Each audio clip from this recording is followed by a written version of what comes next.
Israel. So the army is saying at this time that the home front command guidelines have changed, meaning that people can leave shelters and that the incident is over. Hamda, in terms of targets being struck, I don't know if they've collected, because I did hear Hagari say we're still assessing. What information do you have on the targets that were or were not struck in Tel Aviv or even elsewhere in Israel? Well, it's still unclear at this time as Israelis are trying to gather information because this is an attack that went all across Israel and even the occupied Palestinian territories. I mean, these rockets were even seen in the skies of Gaza. But it's important to note that according to American intelligence that was given to the Israelis, and these officials spoke anonymously earlier in the day, they said that there were 3 specific targets, 2 military bases and an intelligence headquarters in the central part of the country. It's unclear if they've been hit, but the Israelis had said that intelligence headquarters had been evacuated in preparation. But it is worth mentioning that it's unclear what directly was hit, but when these interceptions happen, again, the shrapnel that falls from them will hit anything in their path. So Israel is still trying to assess the damage, of course, of what's going on, but it's still much of a cluster and chaos in Tel Aviv because authorities were responding to a shooting where at least 8 people were killed in the center of the city, in Jaffa, actually. So there is a lot ongoing. There is a lot for Israeli authorities to assess at this point. Okay, Hamda Salhoud, thank you very much. We'll be speaking to you a lot throughout the evening. I think that's safe to say. Thanks for your reporting. I want to bring you up to speed on some information that's coming in thick and fast, as you can imagine, that we're getting. I want to bring you up to speed. So coming in the thick Israeli and military fast. spokesman says this attack was serious and will have consequences. That's one of the things, one of the quotes to bear in mind. President Joe Biden, the U.S. president, has directed his military to aid Israel's defense against Iranian attacks. Iran's supreme leader, Ali Khamenei, remains in secure location after missiles were fired at Israel. That comes from Reuters. The source is senior Iranian officials. And Israel Airports Authority says that no departures or arrivals I'm not your at dad. all Israeli airports. I like to come in thick Israeli and fast airports right Pride now have been 100. shut, which is pretty standard. Random Lazy when, Lizards of course, there Lounge are cheered missiles, 100 bits. hostile missiles over the skies of Israel. Let's go. Let's bring in Biddy Hive. H.A. Hellier, security analyst and senior associate fellow at Carnegie Endowment for International Peace. You're joining us from Cairo. We've spoken before. I'm curious for your analysis on what's transpired over the last hour. Thank you very much for having me, and appreciation to your reporters on the ground for reporting on this. Over the past 11, 12 months, the calls for de-escalation have been Can y'all go to constant the YouTube stream and give it a like? Not only politicians, but Make some I think comments. experts in this arena, precisely because the law I'd of appreciate unintended it. consequences was always there. There was no such thing as a calibrated escalation that didn't bring about huge risk of spiraling into a very dangerous situation. And even when we didn't have those spirals, we still had tens of thousands of civilians dying in Gaza. Over the past couple of weeks, those escalations have increased. We've seen a lot more recklessness going forward, and impunity, meaning that more recklessness was going to be likely. And now we see ourselves spiraling even further. It's a very dangerous time. I think that people need to take this very seriously going forward and take all measures necessary in order to de-escalate, because what we're on the precipice of is only a few steps away from complete regional war. Okay. And that will be to the benefit of anybody in the region. Okay, and I think for anybody who was with us less than an hour ago when these missiles we're seeing that footage again now, when these missiles were raining down on Tel Aviv, I think the question going through really anyone's mind at that point was, what is this the beginning of? Is this the beginning of the regional war and a direct war between Israel and Iran that some analysts have said is almost inevitable? Or is this perhaps, posturing, messaging, as dramatic as it looks, still posturing and messaging from both sides? You're saying we're now super close to that direct war. I'm saying that the reality is that nobody knows precisely what's going to happen next. On the contrary, what we have is a very unstable situation. where we could see a direct confrontation between Israel and Iran break out, with other allies of both sides joining in the fray, and tremendous destruction in the region. And there's a discourse right now and a rhetoric right now, particularly we see among the Israelis, but also in Washington, D.C. and some Western countries and capitals, that this is an opportunity to, quote unquote, reshape the region. It's very dangerous to have this sort of rhetoric, because it means that people really don't understand that the populations of the region will be the ones that pay the price for this adventurism, for this recklessness, for this, H.A., maybe explain that. Disregard. Reshape the region, quote unquote. Explain that for our viewers. I've heard that a ton over the last few days. What does that actually involve? So when you see Benjamin Netanyahu, for example, talking about, the time for change, I mean, I'm paraphrasing it, but the time for change in Iran is very close. I took that as a message to supporters of Benjamin Netanyahu in Washington, D.C. and other English-speaking capitals, because, of course, this message wasn't to the people of Iran. The people of Iran are not English speakers. This wasn't subtitled in English on the main channel of the Prime Minister.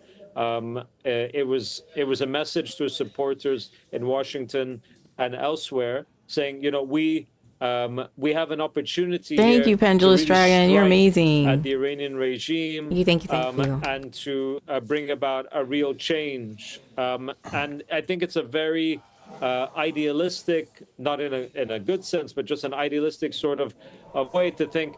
We can reshape things in the region. We can make sure that Hezbollah is completely neutralized, that the Iranian regime is completely neutralized. There are many good reasons to be incredibly critical of the Iranian regime throughout the region, throughout the Gulf, especially in Syria and elsewhere. There are very good reasons to be critical of Hezbollah. For things that have been done in Syria, in support of the Assad regime, and also in Lebanon. But one has to be very aware that when you start just, throwing the chess pieces of the board up in the air, you have no idea where they're going to land when they fall down, which is why de-escalation, negotiation, diplomacy, these tools may be more messy, they may take more time, but the cost in terms of human lives and destruction is far less. That's an interesting image that you bring up there, that you conjure up. When you throw the chess pieces up in the air, you don't know where they're going to fall down. Maybe that's something we can all keep in mind this evening. H.A. Hellier, security analyst and senior associate fellow at Carnegie Endowment for International Peace. We appreciate your time. Let's bring in Al Jazeera's defense editor, Alex Gatopoulos. Alex, so it was less than an hour ago, we saw this very dramatic footage, live pictures of the missiles, what we now know to be. Okay, let's take a break from this and get into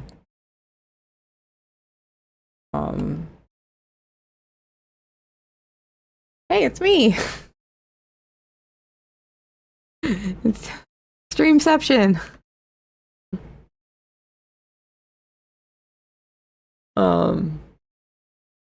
Let's get into some of the headlines of the day, and then we'll check back with Al Jazeera.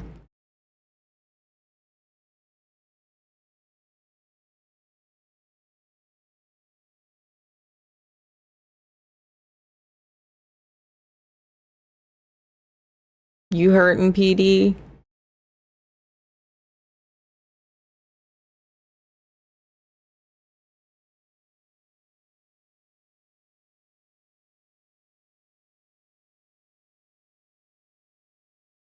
She's quickly become an internet sensation.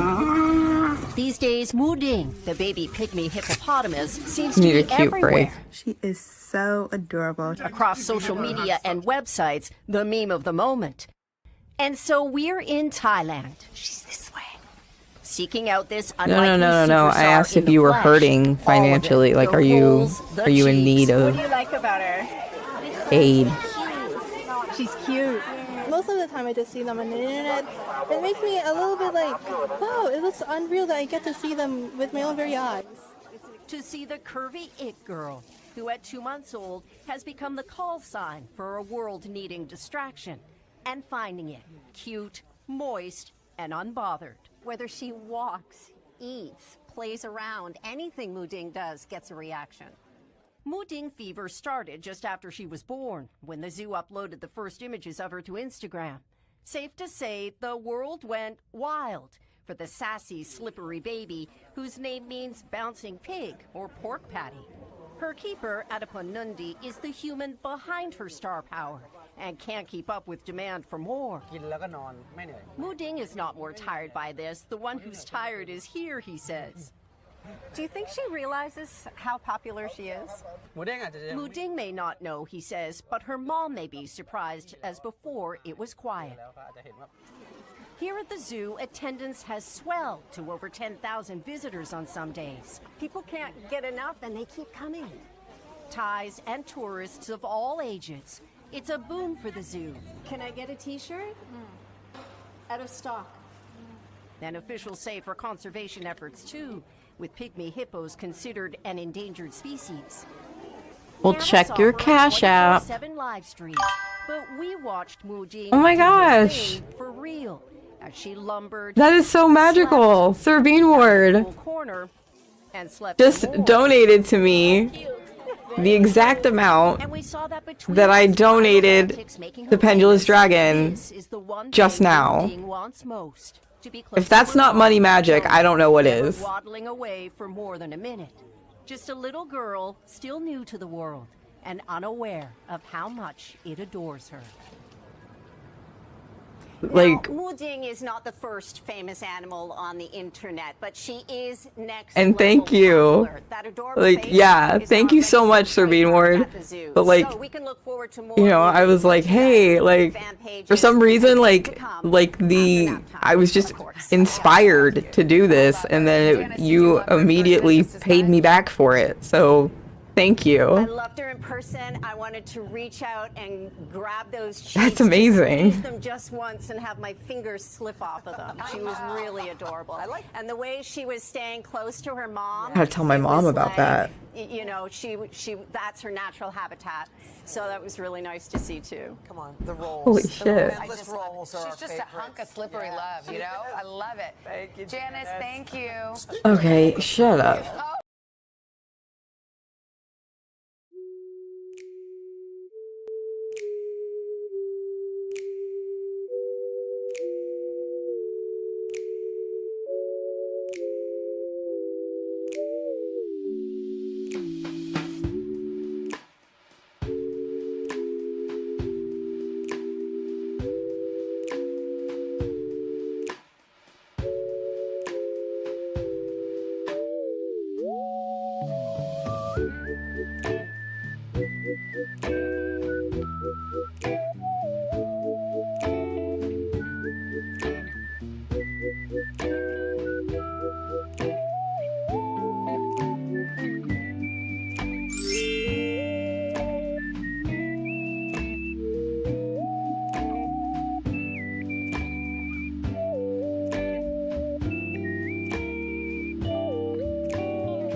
Oh, what happened to my playlist?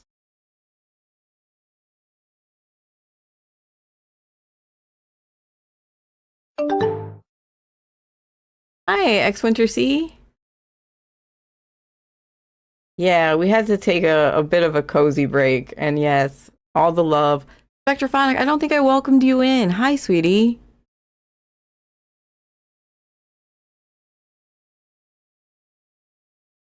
Hello, hello, hello.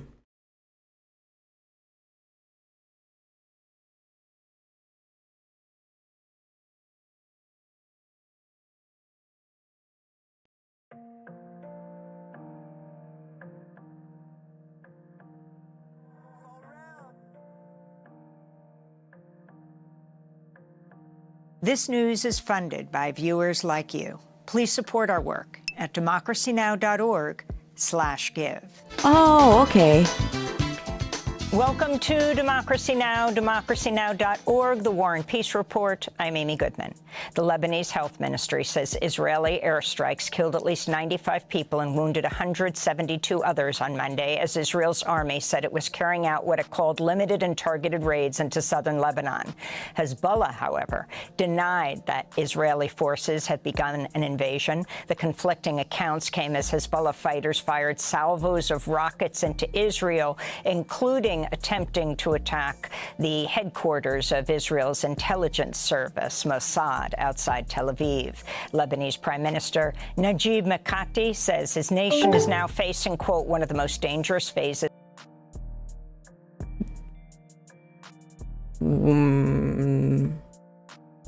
Twitter's been pretty slow today. What's going on?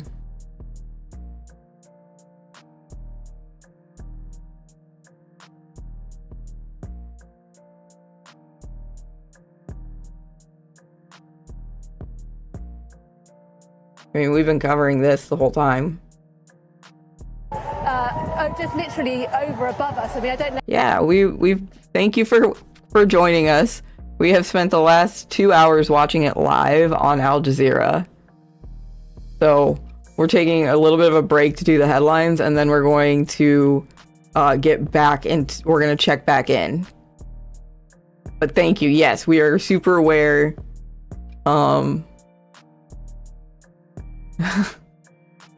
Yeah, we were watching it. Thanks to the community for letting me know what was going on. But yeah, it's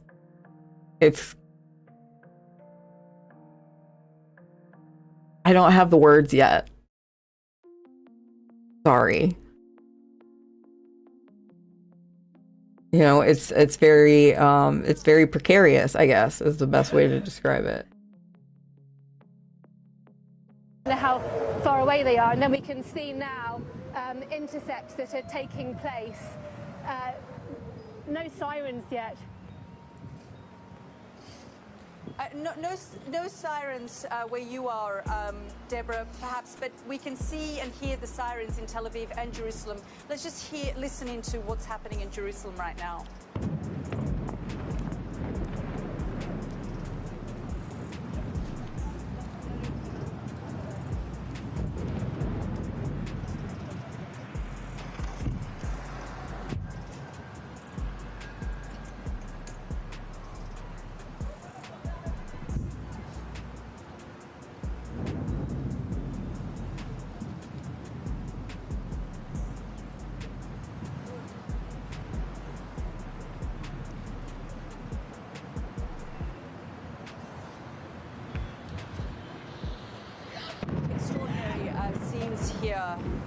You can hear those loud bangs over Jerusalem. The Israeli military has confirmed that Iran has launched missiles towards Israel. That's after the U.S. warning earlier that a missile strike from Iran could be imminent. And there are reports now that, and we can see these extraordinary images over Jerusalem. Let's bring in our Alistair Bunkle,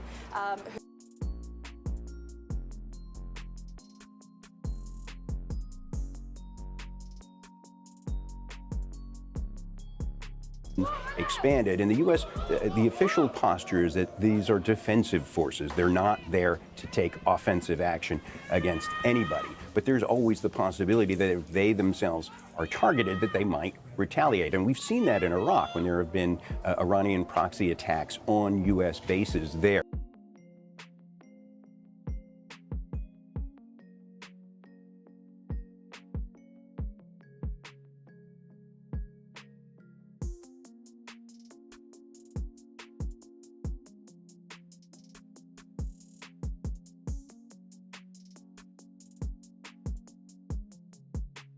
This news is funded by viewers like you. Please support our work at democracynow.org/give. Welcome to Democracy Now!, democracynow.org, The War and Peace Report. I'm Amy Goodman. The Lebanese Health Ministry says Israeli airstrikes killed at least 95 people and wounded 172 others on Monday, as Israel's army said it was carrying out what it called limited and targeted raids into southern Lebanon. Hezbollah, however, denied that Israeli forces had begun an invasion. The conflicting accounts came as Hezbollah fighters fired salvos of rockets into Israel, including attempting to attack the headquarters of Israel's intelligence service, Mossad, outside Tel Aviv. Lebanese Prime Minister Najib Mikati says his nation is now facing, quote, one of the most dangerous phases of its history, and called on the United Nations to step up aid to 1 million Lebanese people displaced by Israel's assault. In Washington, President Biden said Monday he wants a ceasefire in Lebanon. However, the Pentagon contradicted his remarks just hours later. A readout of a call between Defense Secretary Lloyd Austin and Israeli Defense Minister Yoav Gallant shows the two war leaders, quote, agreed on the necessity of dismantling attack infrastructure along the border, unquote. After headlines, we'll go to Beirut for the latest. Syrian media is reporting an Israeli airstrike on the Syrian capital Damascus killed 3 civilians, wounded 9 others. It was reportedly the third such attack in recent days. The Syrian Arab news agency said its presenter, Safa Ahmad, was among those killed in Israel's latest air raid. In the Gaza Strip, an Israeli airstrike on a home in the Nuseirat refugee camp late Monday killed more than a dozen people. Witnesses say at least 7 of the dead were children. They targeted 14 sleeping people, young adults and children. What can I tell you? They were not doing anything. They were sleeping.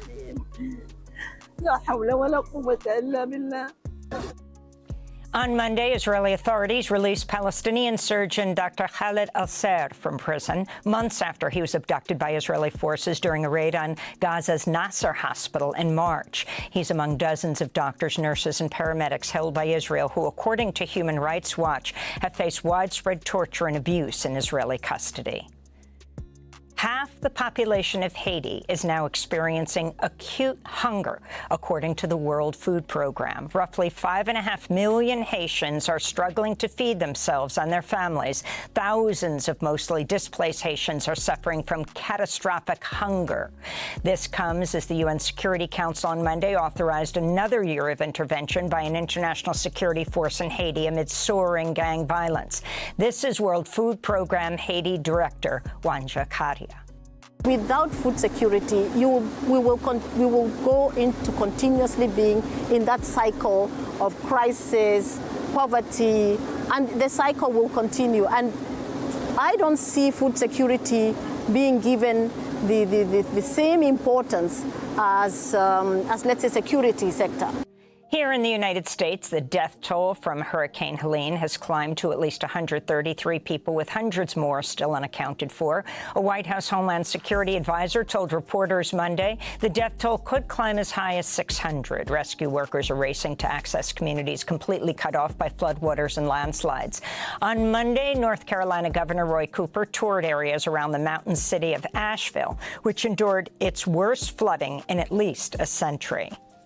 The devastation was beyond belief. And even when you prepare for something like this is something that's never happened before in Western North Carolina. On Monday, Donald Trump made the baseless claim that Governor Cooper and President Biden were not helping Republican areas. Trump also falsely claimed Biden did not call Georgia's Republican Governor Brian Kemp to offer hurricane relief. Kemp called out Trump's lie, saying he had spoken to President Biden and praised the federal government's response in Georgia. Meanwhile, in Mexico, at least 22 people have been confirmed dead after Hurricane John ravaged coastal communities in southwestern Mexico last week. In a major win for abortion rights, a judge in Georgia struck down the state's 6-week abortion ban Monday, ruling it unconstitutional, ordering authorities to return to laws that were in place before 2022's overturning of Roe v. Wade. Abortions are now legal in Georgia until around 22 weeks of pregnancy, though Monday's ruling will likely be challenged and is expected to land before Georgia's Supreme Court before a final decision. The Biden administration's further tightened restrictions on the right to apply for asylum, ordering authorities to shut down the U.S.-Mexico border if the number of immigrant apprehensions exceeds a daily average of 1,500. The new asylum ban, which takes effect today, is an expansion of a policy enacted in June that sealed off the southern border when the number of asylum seekers exceeded a daily average of 2,500. As part of the tougher policy, Biden officials are also now counting on all migrant children arriving at the border towards the daily average. The ACLU said in response, quote, "This restrictive rule is not just immoral, but illegal."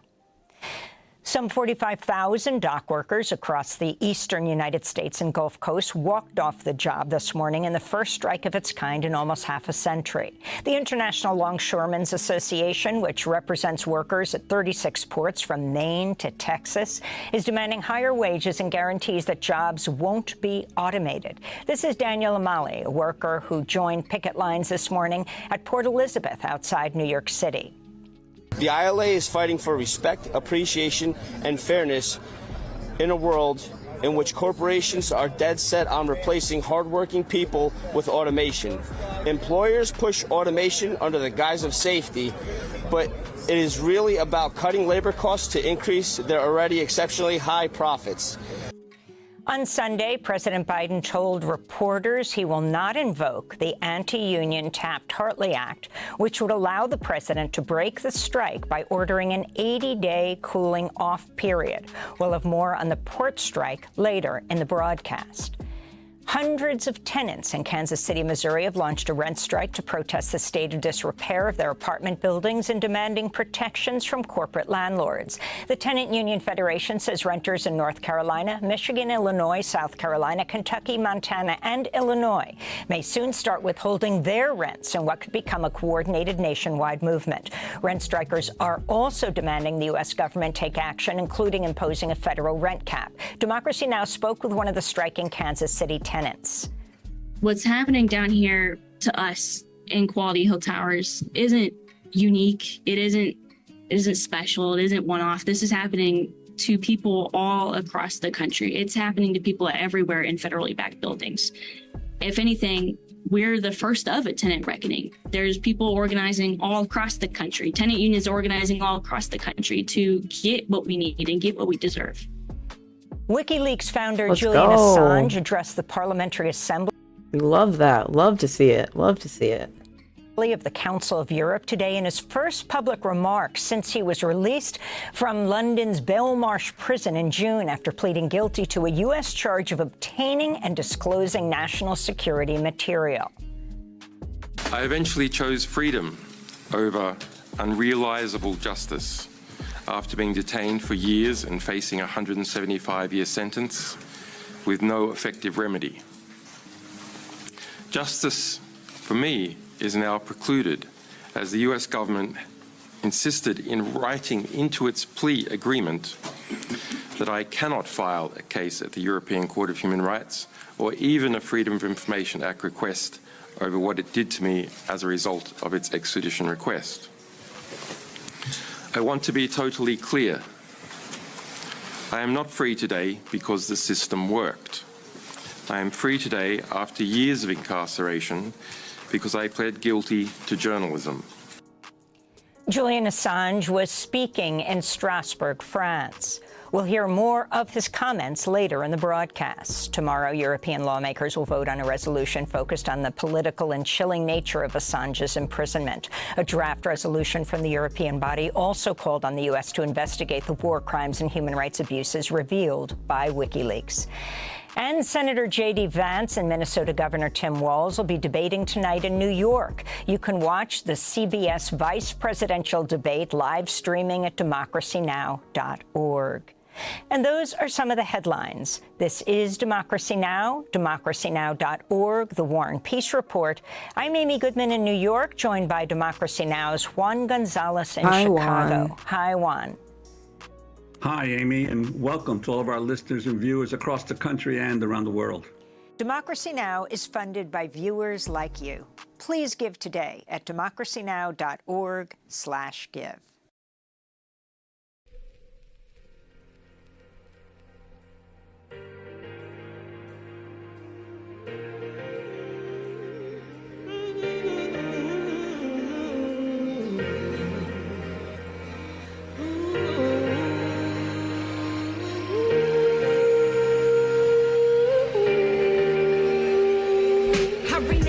Immortal, cause I sense 1,000 portals for through Venus on boom-bop beats for circulation. Indigo kids in the studio in our room, channeling to new tunes, letting spirits speak through. Pick the common thread out of the new. I'm pretty good. I'm seeing C's in their shallow translations that lack imagination. Art is incantation where it's all A little stressed out about, the World War III.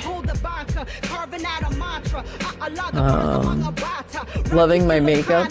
Just like my mama, I'm queer like the water, resilient through trauma. How can we move when some of us you, are Mom. wounded? Patience and cycles, motion and movement, all lives won't matter till Black Lives Matter. Bound up in liberation with indigenous nations to infinity. And beyond 88, and beyond 88, and beyond 88, and beyond 88, and beyond 88, and beyond 88, and beyond, even bigger than the song 88, and beyond 88, and beyond 88, and beyond 88, and beyond 88, and beyond 88, and beyond. Hack the thing at every angle till we roll with angels. Crooked on your book of lines, circle them 1,000 times. Scribble with my tangent, setting fire on your palace. Wait, ivory towers keep power cinematic, illusion unsustainable. Rapper slash actress and come unpredictable. Nothing stay romantic. Relationship to art unstable, but commit to back it. Fuck about a goof facade, lines, glasses. Re-indigenize travel time. This intergalactic. Open letter to the LMCs, building blocks that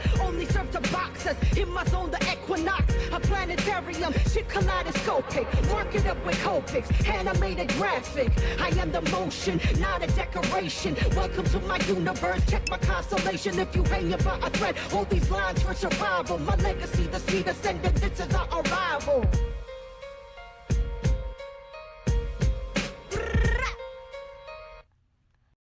This news is funded by viewers like you. Please support our work at democracynow.org/give. Israel's claiming it sent ground troops into southern Lebanon, but Hezbollah and UN peacekeepers say the Israeli invasion has not yet begun. Lebanese Prime Minister Najib Mikati says Interesting. Lebanon is now facing, quote, one of the most dangerous phases of its history, unquote. The Israeli military has described its actions as, quote, limited and targeted raids in southern Lebanon. This all comes after 2 weeks of Israeli attacks on Lebanon that have killed over 1,000 people, including longtime Hezbollah leader Hassan Nasrallah, who was assassinated in a massive Israel bombing on Friday. According to the Lebanese Health Ministry, Israeli attacks killed at least 95 people on Monday alone. Earlier today, Israel ordered residents in 25 southern Lebanese villages to leave their homes and head north. The United States has given mixed messages on Israel's escalating attack. This is President Biden being questioned Monday at the White House. Israel may be now launching a limited operation into Lebanon. Are you aware of that? Are you comfortable with their plans? I'm more aware than you might know, and I'm comfortable with them stopping. We should have a ceasefire now. While Biden called for a ceasefire, U.S. Defense Secretary Lloyd Austin spoke to Israeli Defense Minister Yoav Gallant. Austin later said, quote, I made it clear that the United States supports Israel's right to defend itself. We agreed on the necessity of dismantling attack infrastructure along the border, unquote. We go now to Beirut, where we're joined by Ali Rizk. He's a political and security analyst based in Beirut, contributor to Responsible Statecraft and other outlets. Thanks so much for being with us, Ali. Can you start off by talking about what you understand is happening on the border? What's clear is Israel continues to bomb Lebanon. What isn't clear is if it's begun a ground invasion. What do you understand?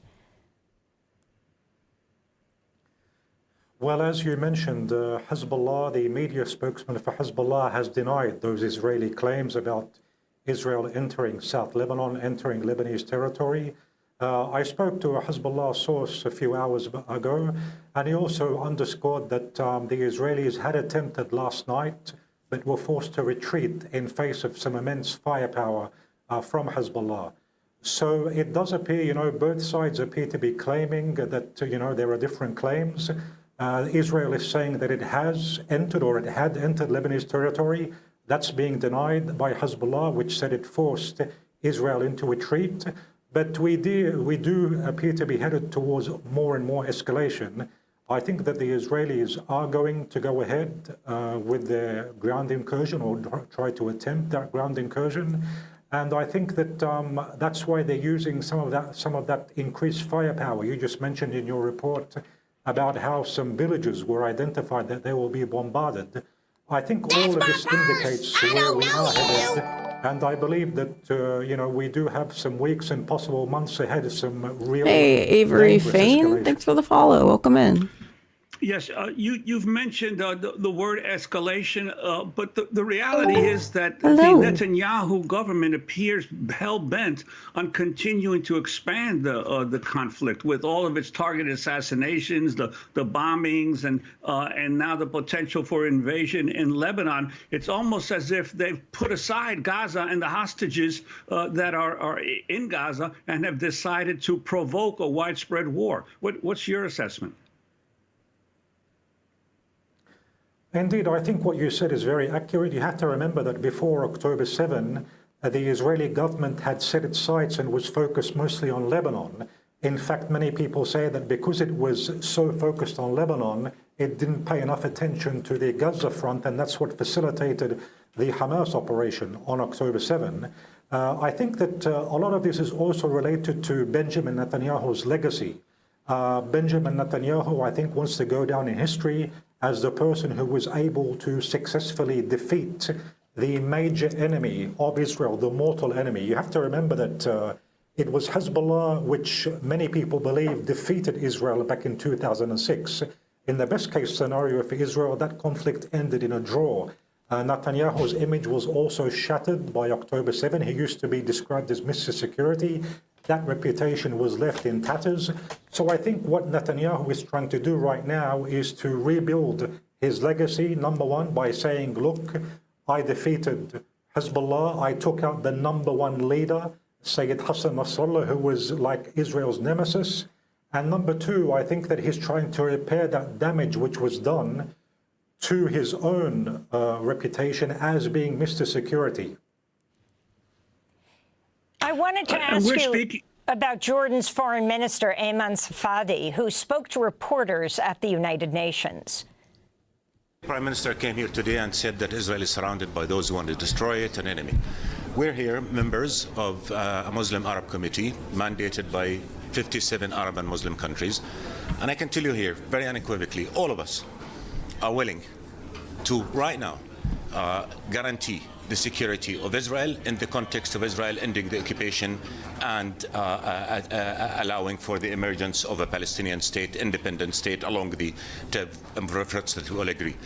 He is creating that danger because he simply does not want the two-state solution. And if he does not want the two-state solution, can you ask the Israeli officials, what is their end game? Other than just wars and wars and wars. I'm telling you, all of us in the Arab world here, we want a peace in which Israel lives in peace and security, accepted, normalized with all Arab countries in the context of ending the occupation, withdrawing from Arab territory, allowing for the emergence of an independent, sovereign Palestinian state on June 4, 1967, lines with occupied Jerusalem as capital. That is our narrative. That is, and we will guarantee Israel's security in that context. Can you ask Israelis what's their narrative other than I'm going to continue to go to war, I'm going to kill this and kill that and destroy this and this that? The amount of damage that Israeli government has done, 30 years of efforts to convince people that peace is possible, this Israeli government killed it. The amount of dehumanization, hatred, bitterness will take generations to navigate through. So ultimately the question is, we want peace. And we've laid out a plan for peace. Ask any Israeli official, what is their plan for peace? You'll get nothing because they're only thinking of the first step, we're going to go destroy Gaza, inflame the West Bank, destroy Lebanon, and after that, they have no plan. We have a plan. We have no partner for peace in Israel. There is a partner for peace in the Arab world. So that's Jordan's foreign minister speaking Friday at the United Nations. Ali Rizik, if you can talk about his comments and also where Arab countries now stand on Israel's bombing of Lebanon, of Syria, and continued, of course, the attacks on Gaza. I think what we just heard is a clear example of how Israel is ultimately undermining U.S. interests in the Middle East. Here we have the foreign minister, a senior official in one of Washington's Middle East allies, and look at these statements saying that Netanyahu is not a partner for peace, that we're ready for peace, Netanyahu is doing this, Netanyahu wants more conflict. But as long as the United States continues to provide this support, this unconditional support for Israel, that is going to further disrupt, I think, the ties the U.S. enjoys with its Middle East allies, be it Jordan, Egypt, or other countries. So I think this just goes to show how costly that situation is. And I recall David Petraeus, the famous American general, he mentioned in 2010 that our outright support for Israel is doing damage in terms of our ties with the Arab moderate allies. Now, regarding your question about where these Arab countries stand when it comes to the Israeli escalation on the Gaza front and on the Lebanese front, look at the Saudi Crown Prince, Mohammed bin Salman. Look at what he said recently. He said that normalization now is off the table. Again, that brings me back to the issue of U.S. interests. I think one of the major areas of focus for the Biden administration is to reach a normalization between Saudi Arabia and Israel. But due to Benjamin Netanyahu's stubbornness and due to his extreme policies, he's made that virtually impossible, and hence he's disrupting the U.S. plans for the region. But, and what astonishes me, is that the United States is continuing with this full-fledged support for the Israeli side. As you mentioned earlier on, the Biden administration said, Biden said he wanted a ceasefire. Time is for a ceasefire in Lebanon. And then we had that about face and the Pentagon saying that we share or we support the Israeli goals when it comes to the southern Lebanese front. So we see the United States being dragged more and more, being manipulated by Netanyahu more and more. Unfortunately, I don't see a clear end in sight for this from now until the American elections.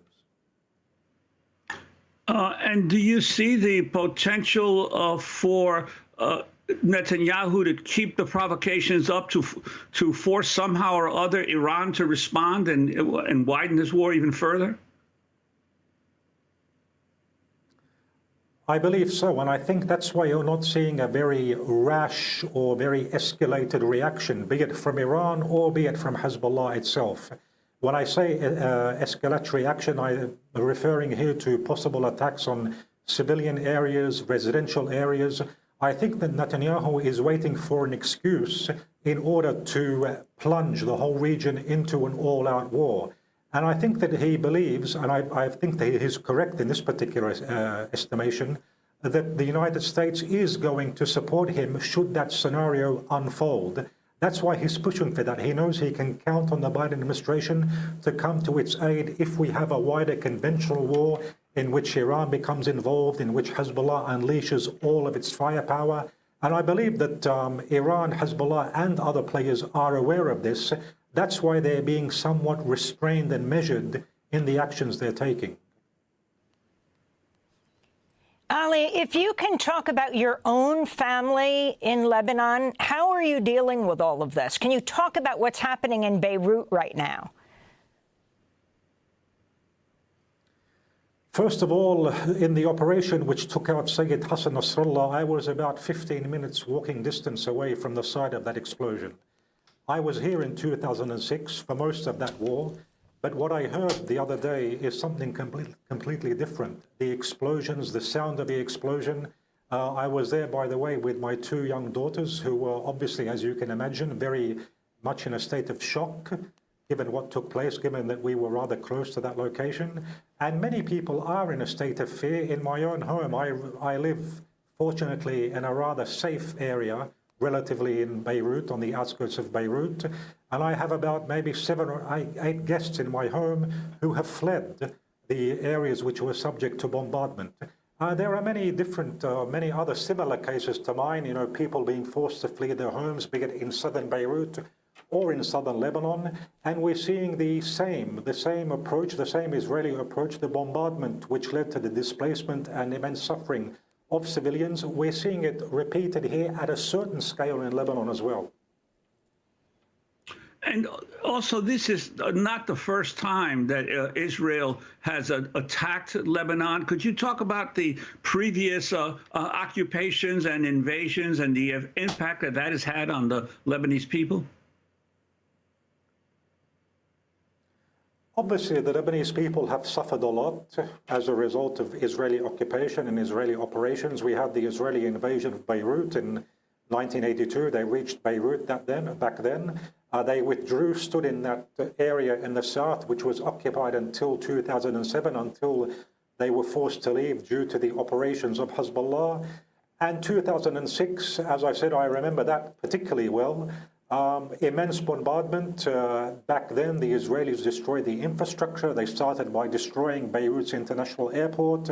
They destroyed bridges. They disconnected Lebanese areas from one another.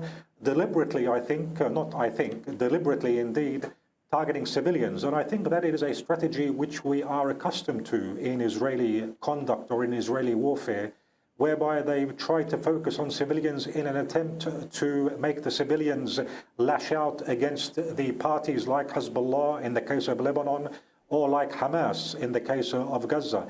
But I think that more importantly, when it comes to Lebanon, the Israelis do have some rather bitter memories. As I was telling you, in 2000, they were forced to leave. And in 2006, as I was stating in a previous answer, Hezbollah fought Israel to a standstill, and you can even say that Hezbollah actually defeated Israel. There was a commission which was established by the Israelis in the aftermath of 2006, which was called the Vinograd Commission. And this commission was in order to look into the faults and the mistakes which were committed by the Israelis. And I think that is an admission that the Israelis indeed committed big mistakes and did not succeed in that particular war. Bearing that in, or with that in mind, we have to wait and see how Israel will fare this time round. I think that the Israelis believe that given the immense blows they have delivered to Hezbollah, and I am going to admit, Hezbollah was dealt some very severe, unprecedented blows with the detonation of the pages and the assassination of Sayyid Hassan Nasrallah. I think they believe that this time it may be a bit easier to go ahead with that ground operation. But from what I've heard, in the late hours of last night, they did encounter some fierce resistance from Hezbollah, which prevented them from entering into Lebanese territory.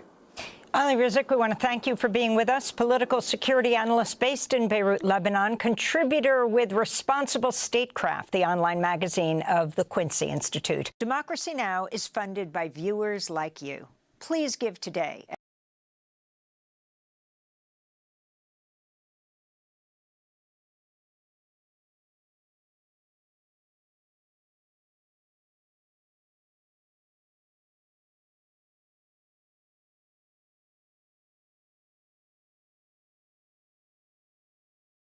Sorry about that. My doctor called to see if I wanted to move my appointment earlier. Like, stop. I'm like, no, I'm in the middle of working and like covering a war. 4 o'clock is 4 o'clock. And like, I just got really stressed out and anxious about it because then I felt like I was like doing the wrong thing by saying no.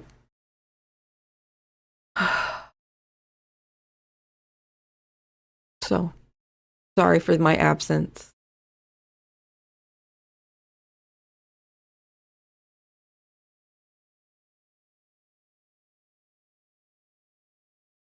Yeah, Samima, that was pretty much my understanding. Was that it was like he had a cancellation, and if he moved it, I'm probably his last appointment, so if he could move that forward, he could be done earlier in the day. But it's going to be a very brief appointment. It's a med follow-up, and the meds are working, so Thanks for being so understanding, everyone. I really appreciate you all. How are we doing out there? YouTube is silent. What happened to my YouTubes?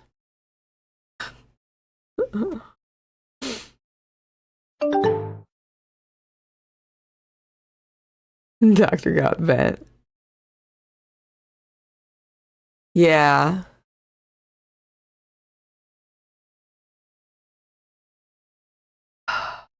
This is a rough one, man. This is a rough one. Let's take a little Hi, Arberlin.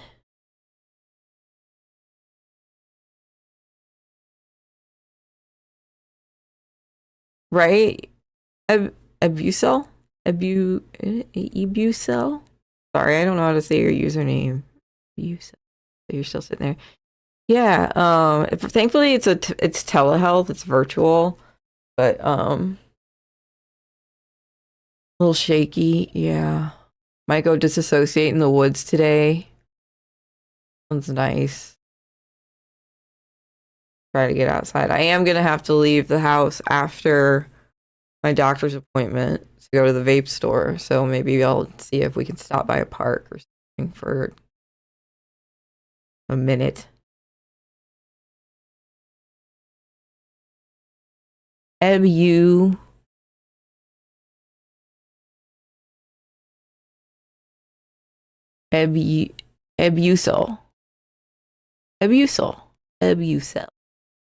Cool. Got it. Thank you. Thank you so much for doing that. The little mouse? No delivery vapes? It's more expensive. I'm a broke bitch.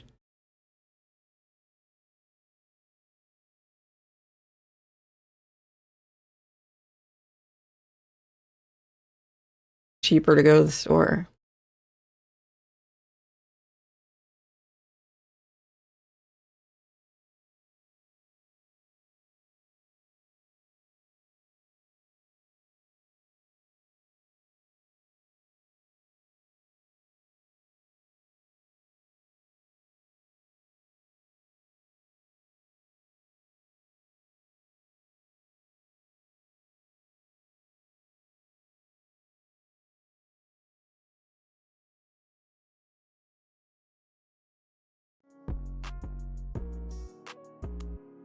Yeah, my sister mixes her own, but she doesn't do salt mix.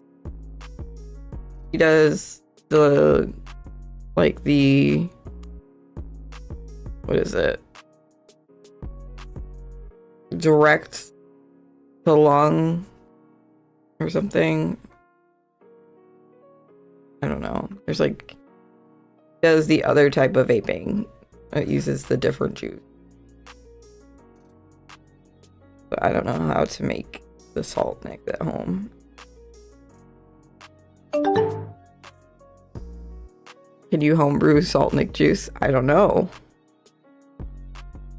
That's what we were just talking about. What's up, Water Porch? Hey, I was just thinking about you because you were talking about vapes. I was like, I bet Water Porch would know if this was a thing. But yeah, I don't know. No idea. I mean, I don't mind. I don't mind. It's still better than what I was doing, which was just the regular disposable vapes. Sure. Yeah. Happy spooky season. Let's go. Ooh, it's spooky season. Thank you, Mom. Some witchy brew. Special. Yeah. Thank you. Love you. Heart you. My mom just made me a cup of tea because I was stressed out. We love Mom. Mom love.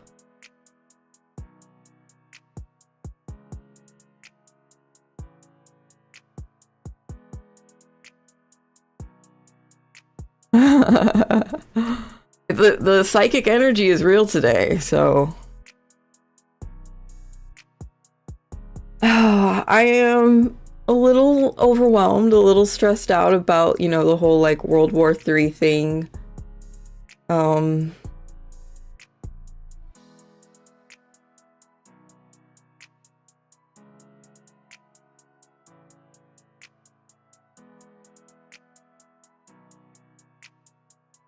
Yeah, otherwise I'm doing okay. You know, I'm in the process of looking for a place to live, and it sucks because there's just like really not a place within my budget like that I can find right now by myself. I don't know what I'm doing yet. And I got like till January 1st figured out, so or to be out of here, so like I have to figure it out like soon. That's fucking stressful. Sending perfect vibes for movie. We just signed the lease. Hell yeah. War, I was too busy watching football. What's happening? Iran is responding and sending missiles into Israel. Yeah, packing sucks too.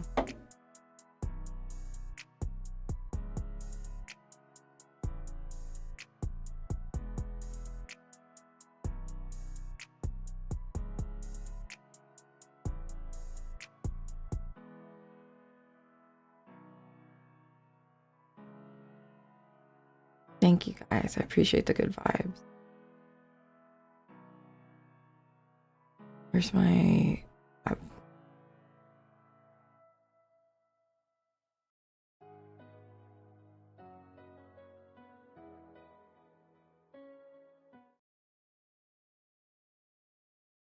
I need a bit of a break.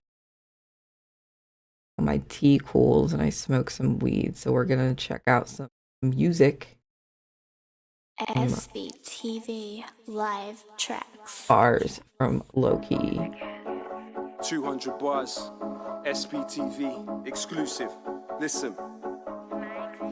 And Twitch, we got an ad starting in 3 minutes. Where they don't Snapchat and they don't dab. We were fractured to fragments, it's so sad. Guess who's back from the land of the nomads, land of the scallywags, land of the toe rags, land where they don't Snapchat and they don't dab. We were fractured to fragments, it's so sad. We were captured as chapters in notepads, where the have-lots rob from the don't haves, where the caps locks lost in a phone tap, emojis minus emotion and vocab. 7 years past, let me bar you for part 2. Never let them tell you what you can and you can't do. They don't know where you stand cause they aren't you. Love yourself to the core even when it's hard to cry no more. Shout and sing, violence to silence the loudest thing. They don't know about the power the Shaolin brings. Place a rock for a mountain that outlives him like Malcolm did. We are out of sync and out of time by the sound of things. Arms long like Dawson is how to win. Best murder machine gets crowned the king. But what about the voices that can't be heard? Breast barons witch hunt like McCarthy purge. You're lying to yourself, the past seems worse. Cause I can get dark, more dark than a dark more. I can get dark like a dark night in dark, more dark like Darfur at 4:30 AM. So why you dummies getting dark for? Not shy to defend it, don't try to prevent this. A mind is tremendous as Einstein or Midas. I meant this, I rise from the trenches like Vikings. I'm fighting for my independence. My rhymes are relentless, like a right to your dentures. Your rhymes are as violent as fencing. My rhymes are offensive, as violent as Genghis through pride and resentment. Misers cry to lament this. How foul could your mouth be? How could you doubt me? That's random, like a row with a Mountie or an Alki driving his Audi to Saudi, or Bush and Blair making rap albums about peace. You're ready for the rumble, headed for a tumble. Definitely better any veteran among you. They should have told you if anybody loves you, a level of relevance you will never get above to. I murk it with ease, burn it indeed. Merge with the beat like the birds and the bees. They want food for thought, I will serve them a feast, not commercial. Believe that I nurture the niche. Much love to those doing reaction vids. Rap kids act big, but a tacticless. Better off practicing mad backflips with a bad slip disc and fractured wrists to master this. Know what the answer is, who's got bars that carve to the heart of this. Regardless, I blame SP for starting this. What's fire in the boot to an arsonist? Guys don't make me rap, guys don't make me rap, guys don't make me rap. Might go crazy at what's fire in the boot to a pyromaniac. Please bro, he don't need no heat though. What's fire in the boot to the Dragon Ricky Steamboat. 7 years out, never feared out. Any peers proud, whatever the weather, better clear out. You're a mere mouse, I'm here now to tear down what you care about. Man's clout can never compare now. Back worse than ever before. Rebel with a cause you could never ignore. If anyone thought I never did it with metaphors that were better than yours, I rendered the sentiments several with swords and dead on the floors. Nightbot does need a sub. If you're feeling generous. Know what man I like when I'm man a mic. About as bad as balance like when he's banning guys. Had enough of savage lies getting sanitized. Asinine pantomimes got you paralyzed. Got a panoramic mind when I strategize. Agonize, analyze for a spat of rhyme. Merciless mystic birth as a misfit journalistic gift with the verbalist instinct. They heard that I did this. Cursed as an infant but burst with a verse like the first in existence. Billionaires, they don't want Corbyn in. We nearly are there. Hit him with a 4-kick spin. They're silly and scared. Running on a 4-fit ting. Hearing impaired thinking I'm a Nordic king. We fought the cowards of corporate towers trying to force them out the corridors of power. And the tastemakers were sort of sour. Vultures circle, leave the corpse devoured. But I'm back now. Let's keep going. Give me the next one. 50 down.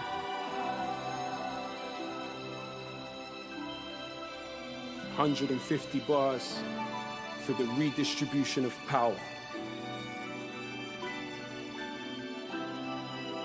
Exclusive. Listen. Power to those that read bell hooks, power to those that sell books, power to those who know how the inside of a cell looks. All those feeling helpless, forgotten or discarded. Power to the strange fruit they thought was rotten in the garden. Power to those sitting alone, seeking solace in the calmness. Power to those feeling stained, know your tomorrow isn't tarnished. Power to those that sweep the streets with more knowledge than PhDs. Power to those that keep their keys, return as promised, please believe. Power to those that suffer in silence, those it hurts to hear. Power to those that hold their ground, power to those that persevere. Power to those that love humanity more than they love style. Power to immigrants, probably raising Donald Trump's child. Power to the blind who can't imagine what sight is. Power to those staring at the moon and all those working night shifts. Power to the readers, the writers, the illiterate. Power to those that struggle to decolonize their syllabus. Power to the shy ones who always struggle to make friends on the half of humanity worth less than 8 men. Power to those that risk their life to dig the coltan from the ground for the mic I'm spitting on and the phone you're holding now. Power to those that built the stadium they're playing in.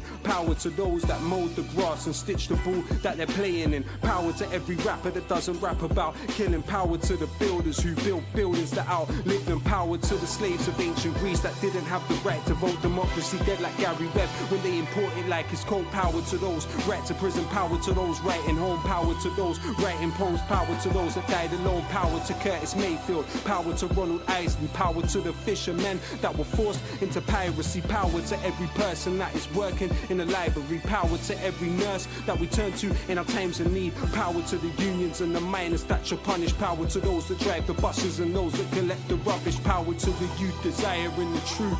Power to every rapper that is dying for a fire in the booth. For those that lost limbs to King Leopold's quota and those risking their lives for the P&O to Dover. Power to union leaders murdered by power to victims of this globalized Cosa Nostra. Power to those dying on the shores and the borders. Power to human beings that were rendered fauna and flora. Power to those that cleaned up after the stage show and carnival goers still haunted by Kelso Cole Crane's ghost. Power to his picture taunts us ever after so many questions never answered.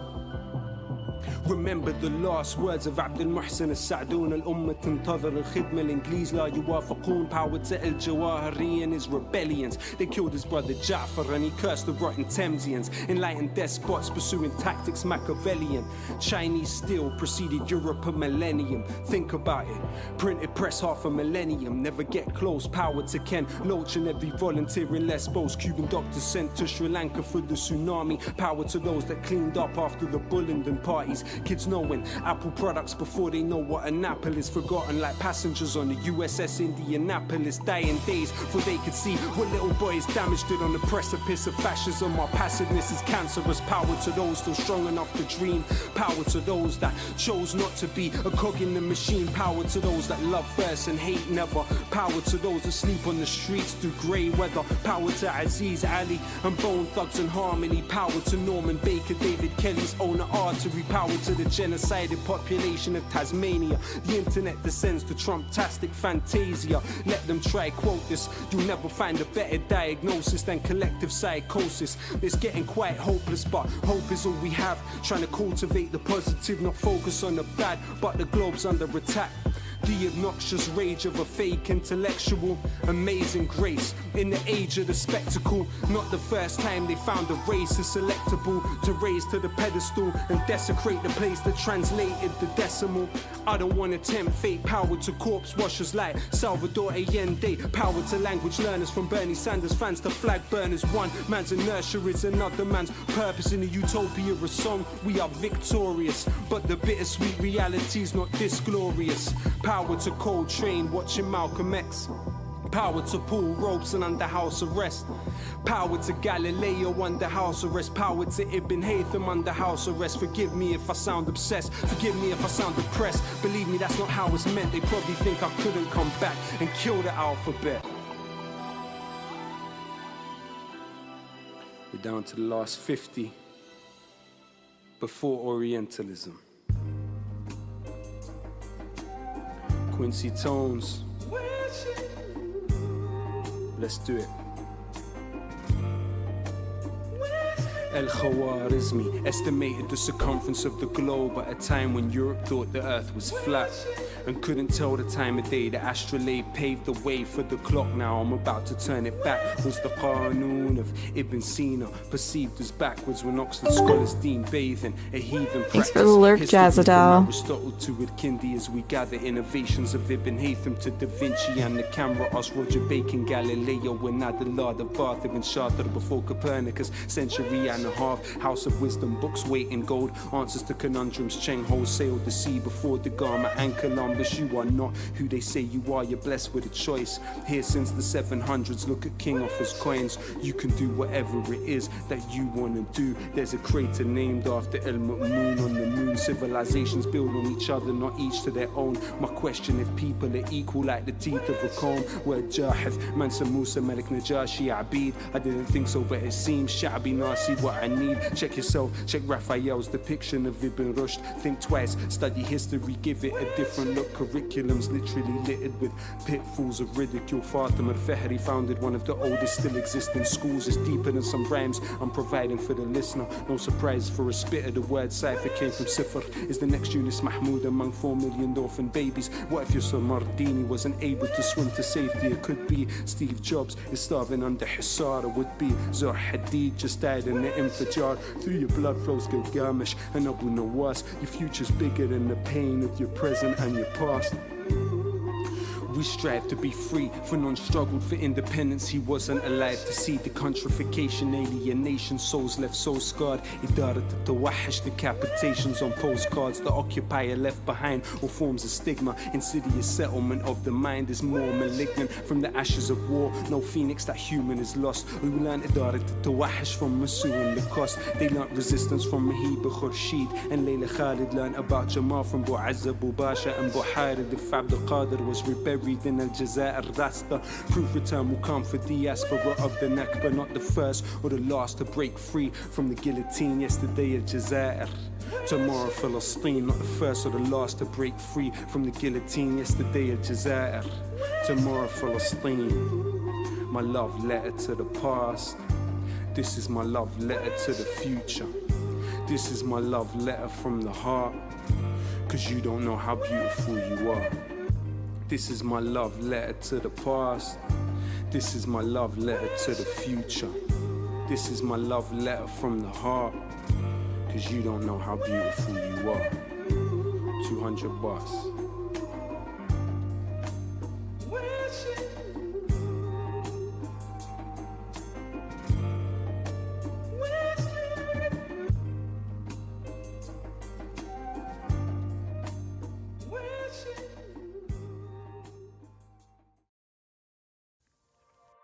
All right. A nice treat into positive leftist news, everybody. Let's go. We apologize for interrupting your doom scrolling. If he is still too hot. Now, for some positive leftist news. Welcome to Positive Leftist News, your monthly dose of radical hope in a world that needs much more of it. I'm your host, Mexi, and I'm excited to be reporting on important wins from Palestinian solidarity groups, workers, and environmental activists worldwide. Organizing works, folks, so without further ado, let's get inspired. Responding to mounting pressure from Palestinian rights organizations, Canada is moving closer to an arms embargo on Israel. On Tuesday, Canada's Foreign Affairs Minister Mélanie Joly announced that she has taken action to limit Canadian weapons sales to Israel. She stated that Canada has now suspended about 30 existing permits for weapons to Israel, and that the government is opposed to the deal for 50,000 Quebec-made highly explosive mortars to be sent to the Israeli military via the United States. This is a huge step forward that wouldn't have been possible without pressure from Canadians for Justice and Peace in the Middle East, the Arms Embargo Now network, and the tens of thousands of people that are part of Palestinian solidarity organizations or support their campaigns. As encouraging as this is, more needs to be done to achieve a full arms embargo on Israel, including concrete action for all of our existing permits to be cancelled. But Joly's statement was unusually strong in asserting that Canada will not have any form of arms or parts of arms be sent to Gaza, period. PLN hopes to have more good news to share on this front soon. Nina Canadian, hey sweetie. The fourth U.S. city to divest from Israeli bonds, Israeli-owned businesses, and companies that profit from weapons sales or illegal settlements in Israel. The decision, passed by the Portland City Council, was driven by advocacy from the Main Coalition for Palestine and Jewish Voice for Peace's state chapter. The resolution states that the city of Portland recognizes the ongoing humanitarian crisis in Gaza and seeks to avoid economically supporting this crisis through the city's financial investments. Portland, the largest city in Maine, is the first on the East Coast to take such action, joining Richmond, California, Hayward, California, and Hamtramck, Michigan. This divestment movement comes on the heels of various city resolutions calling for ceasefires in Palestine. Activists across the U.S. are pushing for more local governments to sever financial ties with the genocidal state. Advocates say that Portland's victory may serve as a catalyst for similar efforts nationwide. On September 3rd, masses in Turkey, led by the Turkish Communist Party, took to the streets near Izmir port to protest the arrival of the U.S. Navy amphibious assault ship USS Wasp. The ship's presence followed a joint military exercise between the U.S. and Turkey in the Mediterranean, which sparked outrage among Turkish political groups and activists who oppose U.S. imperialism. Protesters holding signs and chanting "Yankee Go Home" condemned the Turkish government's military cooperation with the U.S., which they believe indirectly supports Israel's actions in Gaza. "We do not want the U.S. ship that brought war and death to Palestine and Izmir," declared the DKP. "The ports of our country cannot be the supply and logistics point of the imperialists." San Francisco State University has pulled investments from 3 companies linked to arms manufacturing following pressure from pro-Palestinian student groups. The SF State Foundation confirmed it had sold its holdings in defense giants Lockheed That's Martin, what they said. Italian firm Leonardo, and U.S. tech company Palantir Technologies, which has worked with the Israeli Defense Ministry. The divestment came after a summer of discussions between university representatives and activists from Students for Gaza and the General Union of Palestine Students. The work group, which included students, faculty, and foundation members, proposed a revised investment policy that aims to avoid investing in companies involved in severe human rights violations. Students hailed the decision as a major victory. SFG said in an Instagram post, "Through the work of many students involved in GUPS and SFG, we have been able to successfully ensure our money is not funding genocide." The Foundation's investment committee has already acted on the policy, removing the companies from its portfolio, with a formal vote on the revised investment strategy expected in December. Congratulations and our heartfelt thanks to the organizers. A Crown Court jury has refused to convict 4 Palestine Action activists accused of causing over £500,000 in damage at a factory in West Yorkshire, disrupting the production of missile parts for Israel. The activists, charged with criminal damage at Teledyne Defense and Space in Shipley, used sledgehammers to smash the roof, windows, and interior of the facility. During the trial, the activists argued that their actions were a necessary response to Israel's military actions in Gaza, citing the deaths of more than 40,000 Palestinians. Ruby Hamill, one of the activists, stated, "This country has had a hand in these crimes from the beginning, and it is therefore our duty to stop them." The activists who represented themselves reminded jurors of their right to acquit based on conscience. This tactic, along with the refusal to follow the judge's directions, led the jury to fail to reach a majority decision on a conviction. A retrial is set for February 2026, offering another opportunity to, in the activists' words, expose who the real criminals are. We will put links to letter-writing campaigns and legal defense fundraisers in the show notes, and will follow up on the story in the new year. Over 15,000 activists gathered in Ostend, Belgium for Manifiesta 2024, a two-day festival aimed at strengthening international solidarity, addressing inequalities, and mobilizing support for global justice. Organized by the Workers' Party of Belgium and various left-wing movements, the event featured debates, cultural performances, and activism. The PTB president opened the event by condemning growing inequality and attacks on workers' rights in Belgium, promising action from his party. A key focus of the festival was building solidarity with Palestine. Omar Barghouti, co-founder of the Boycott, Divestment, and Sanctions, or BDS movement, stressed that solidarity is not charity or simply a spirit, but a shared responsibility to challenge complicity in Israel's actions. In my life all the time. The event featured testimonies from healthcare workers who volunteered in Gaza, alongside artists like Low Key, all advocating for Palestinian liberation. The role of trade unions was another major theme. British MP Jeremy Corbyn emphasized their importance in promoting peace and challenging neoliberalism, while United Auto Workers President Sean Fain urged unions to empower workers against corporate greed, stating people want to work, but they also want a life outside of work. As Manifiesta concluded, participants left energized for future mobilizations across Europe, from labor strikes to protests in support of Palestine. The event served as both a celebration of solidarity and a call to action in the fight for a more just and equitable world. After organizing a 10-month rent strike, a group of over 100 tenants in Toronto are celebrating what they've called a huge victory. Tenants of the Lawrence Avenue buildings collectively withheld rent payments to seek urgent repairs in dozens of units, and the withdrawal of applications the landlord filed with the board to increase rent above provincial guidelines. Tenants said that they had done everything they could to resolve the issue before withholding rent, from sending petitions, trying to meet with the landlord, speaking with local politicians, and making calls to the city, all to no avail.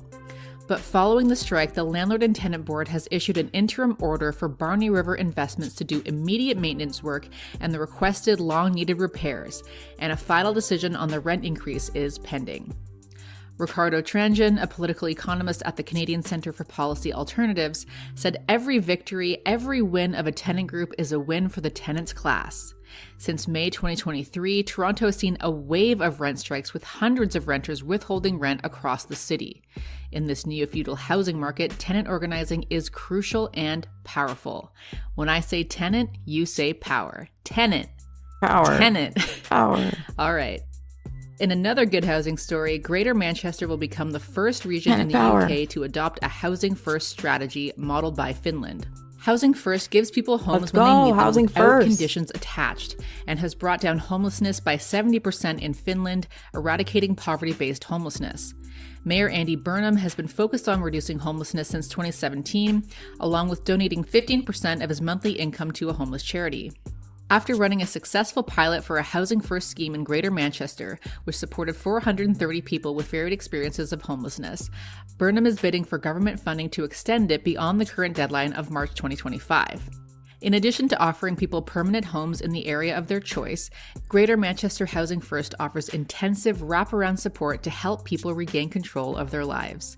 The only sane way to end homelessness, housing as a human right. Fantastic news that we hope to see replicated.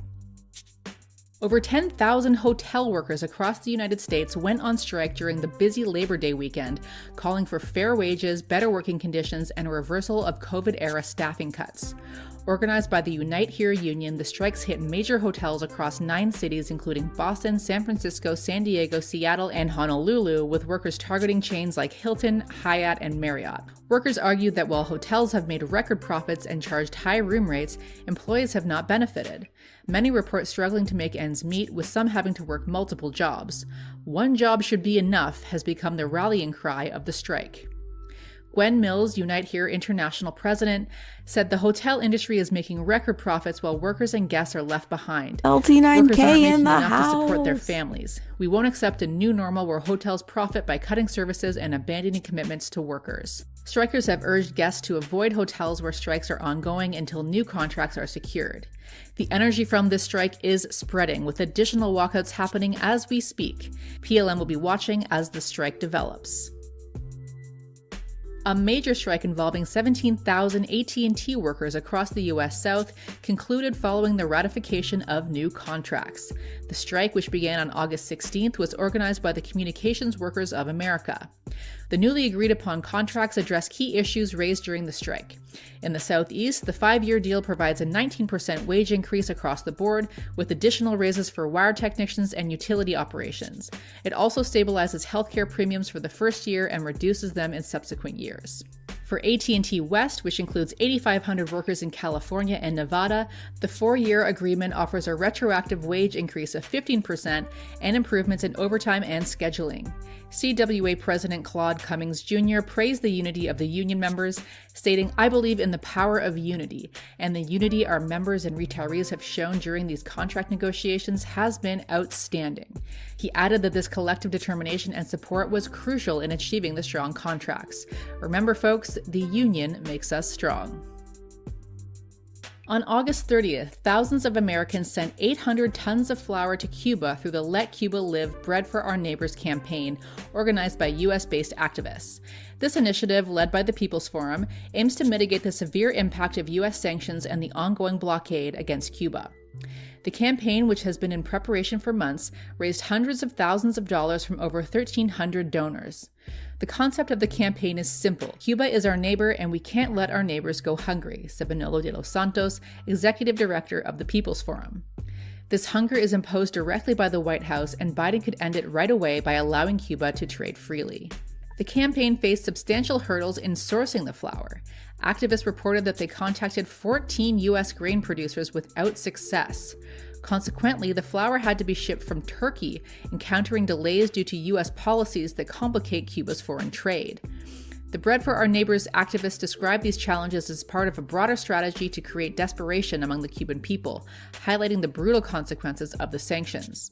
Despite these obstacles, the successful delivery of the flour represents a significant act of solidarity and support from thousands of individuals across the U.S. Honduran President Xiomara Castro has announced the suspension of the extradition agreement with the United States. The decision, made on August 28th, reflects growing tensions between the two countries. The controversy began when the American ambassador to Honduras criticized Honduran officials for meeting with Venezuelan government members, some of whom have been sanctioned by the U.S. Critics of the agreement argue that it infringes on national sovereignty and is often used for political purposes. Castro wrote in a post, "The interference and interventionism of the United States, as well as its intention to direct the politics of Honduras through its embassy and other representatives, is intolerable. They attack, disregard, and violate with impunity the principles and practices of international law, which promote the respect for the sovereignty and self-determination of peoples, non-intervention, and universal peace. Enough. Based on our Constitution and international treaties, I have ordered the Chancellor Enrique Reina to denounce the extradition treaty with the United States." The decision has garnered support from various Latin American leaders. Cuban President Miguel Díaz-Canel expressed solidarity with Castro, urging an end to U.S. meddling. Former Bolivian President Evo Morales also backed Castro, condemning what he described as destabilization efforts by the U.S. As tensions escalate, the international community will be watching closely to see how the U.S. responds to these developments.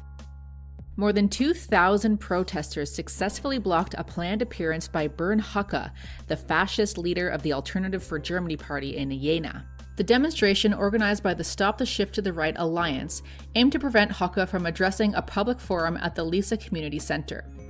Despite the large turnout, the event faced significant challenges. Witnesses reported that Höcke's car attempted to force its way through the blockade, with some accounts claiming the vehicle purposely hit demonstrators. The police, who were on site to try and ensure that the fascists had a platform, Lady used pepper spray Badass, and good to batons see to disperse you. the crowd, Welcome in, resulting in YouTubers. injuries. The Alliance also accused the police of facilitating the convoy's movement through the demonstration. In spite of all the help they gave the fascist party, the police reported that the protests were larger than expected, leading to the cancellation of Höcke's appearance due to security reasons.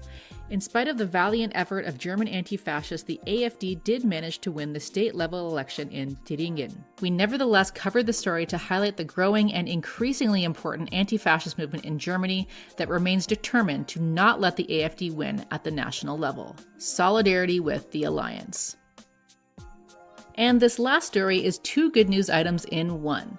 The UK's largest community-owned wind farm is using 4/5 of its £900,000 annual profits to fund the planting of 1 million native trees in the Outer Hebrides in Scotland. The Scottish wind farm owns 3 3-megawatt turbines, which generate up to 30 gigawatt-hours of power each year, enough to supply all the Western Isles with electricity. Multinational green energy schemes generally employ only a handful of staff and engineers, whereas community ownership allows people to capture the profits they produce and reinvest them locally. The Western Isles Woodland Project, which the wind farm is funding, hopes to restore biodiversity across the islands by using vacant or underused crops to reforest the Hebrides. Callum MacDonald, the former Labour MP leading the project, said, "I would love to use the green energy revolution to get a lot more long-term benefits for our communities." Friends, if you have good news from the current month, please send your stories to mexi@protonmail.com. Thank you to Javi for the positive news jams. Thank you to Cosmo for the positive news background. Thank you to welcome Catherine back. and myself for script writing and production, and me again for hosting and editing this one. Wow! If you'd like to support the show, please go to patreon.com/positiveleftistnews, or you can give us a one-time tip. The link is in the description box below.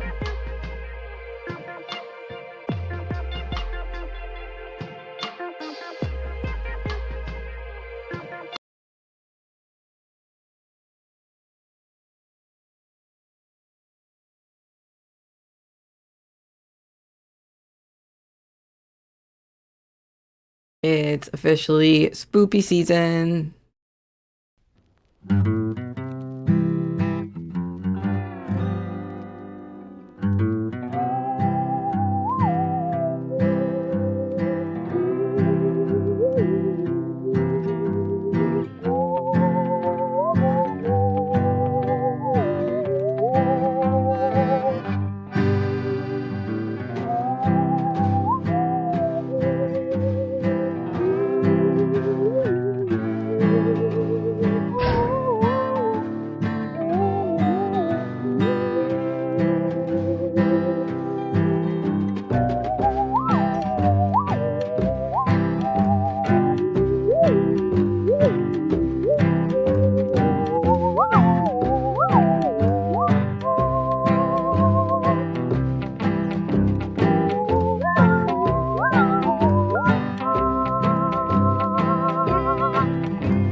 LD9K. Hello from the other side. Welcome to DW. I'm Phil Gale. We start with breaking news from the Middle East. Israel says missiles have been launched from Iran towards Israel. Air raid sirens sounded across the country. Authorities said citizens have taken cover in bomb shelters. Israeli media reports more than 100 missiles were launched from Iran.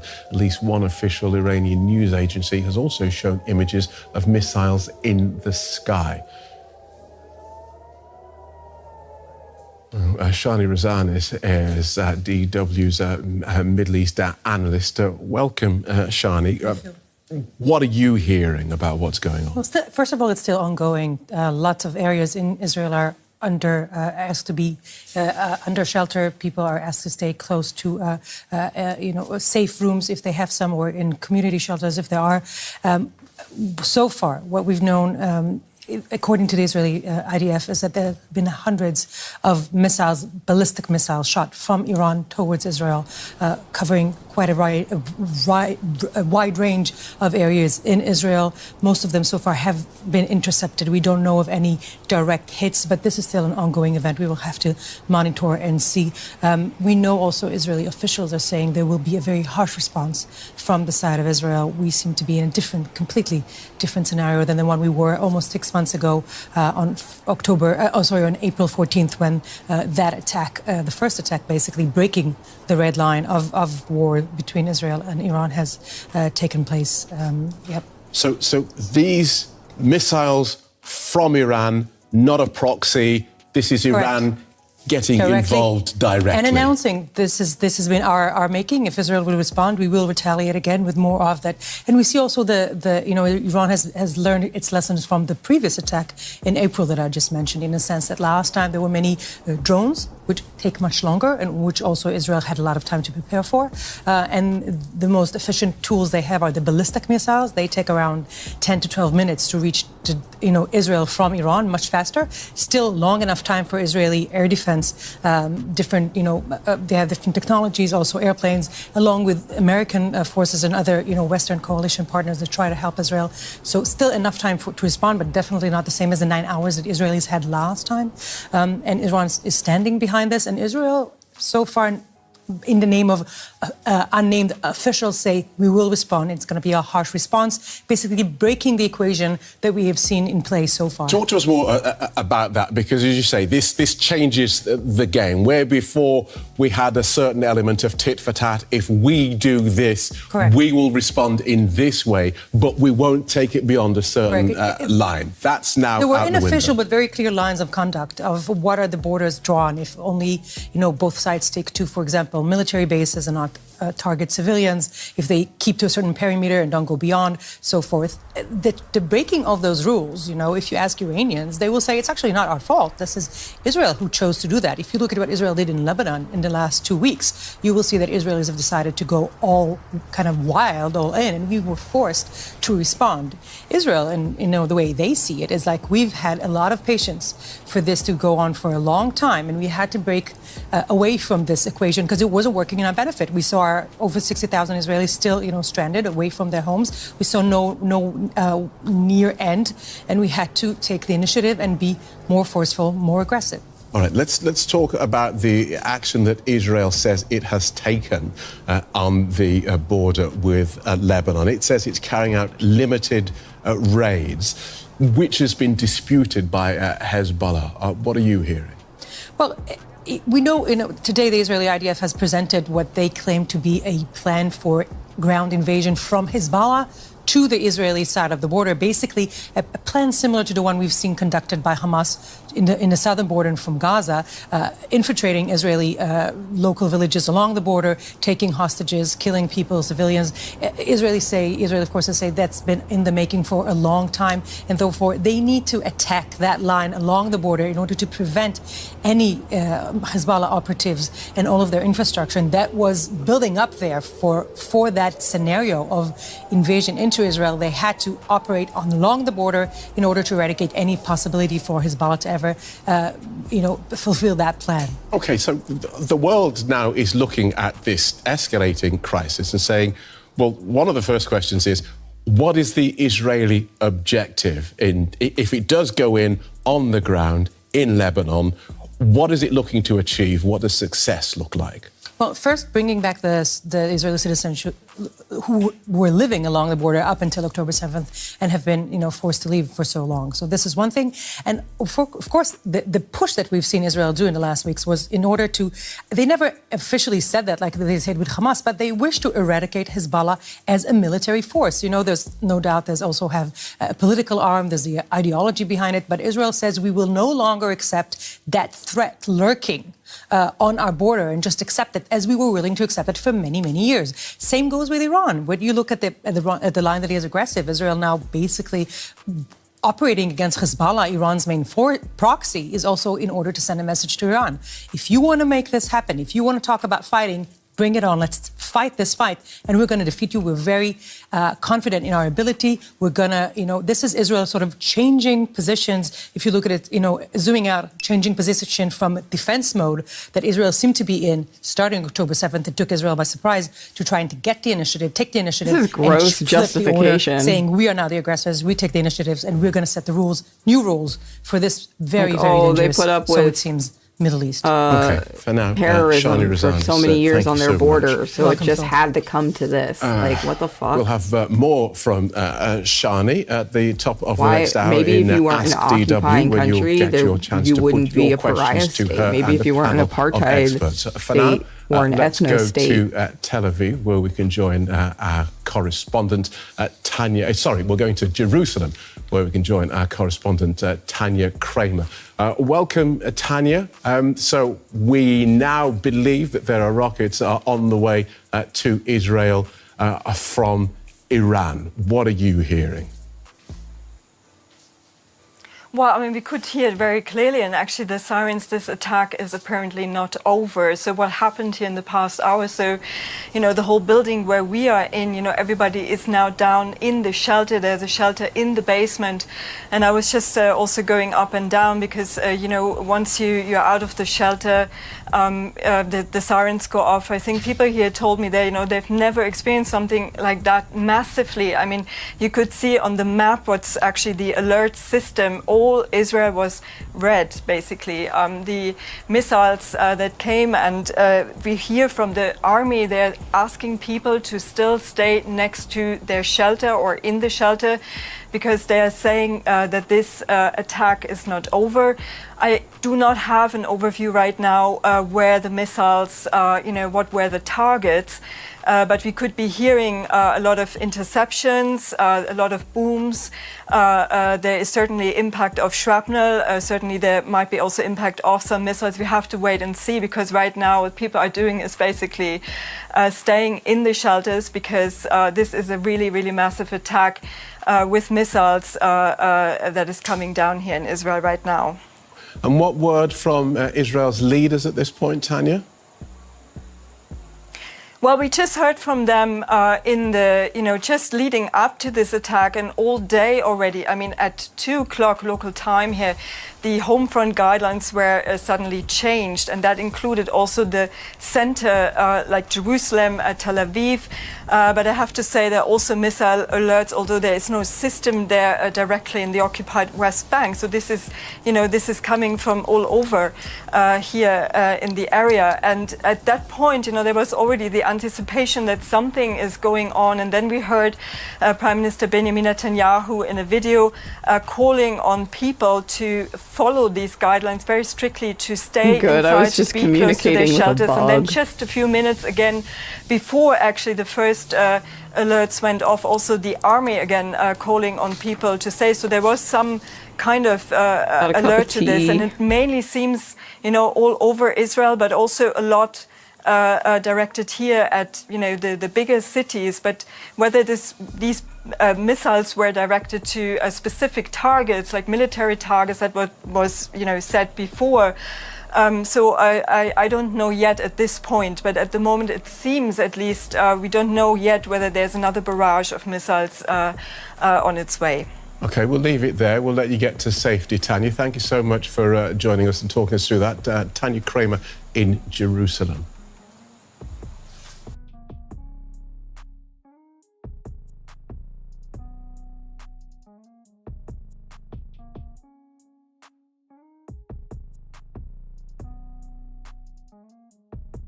Okay, Biden has directed the U.S. military to shoot down Iranian missiles over Israel. Monica Alba at the White House. There's been a national security meeting, as you've been reporting. You were the first to report to us that this warning was being given by the U.S. that a ballistic missile attack was imminent from Iran. What more are you hearing from the administration? Well, I can tell you, Andrea, that right now President Biden and Vice President Harris are monitoring all of these ongoing developments in real time from the White House Situation Room.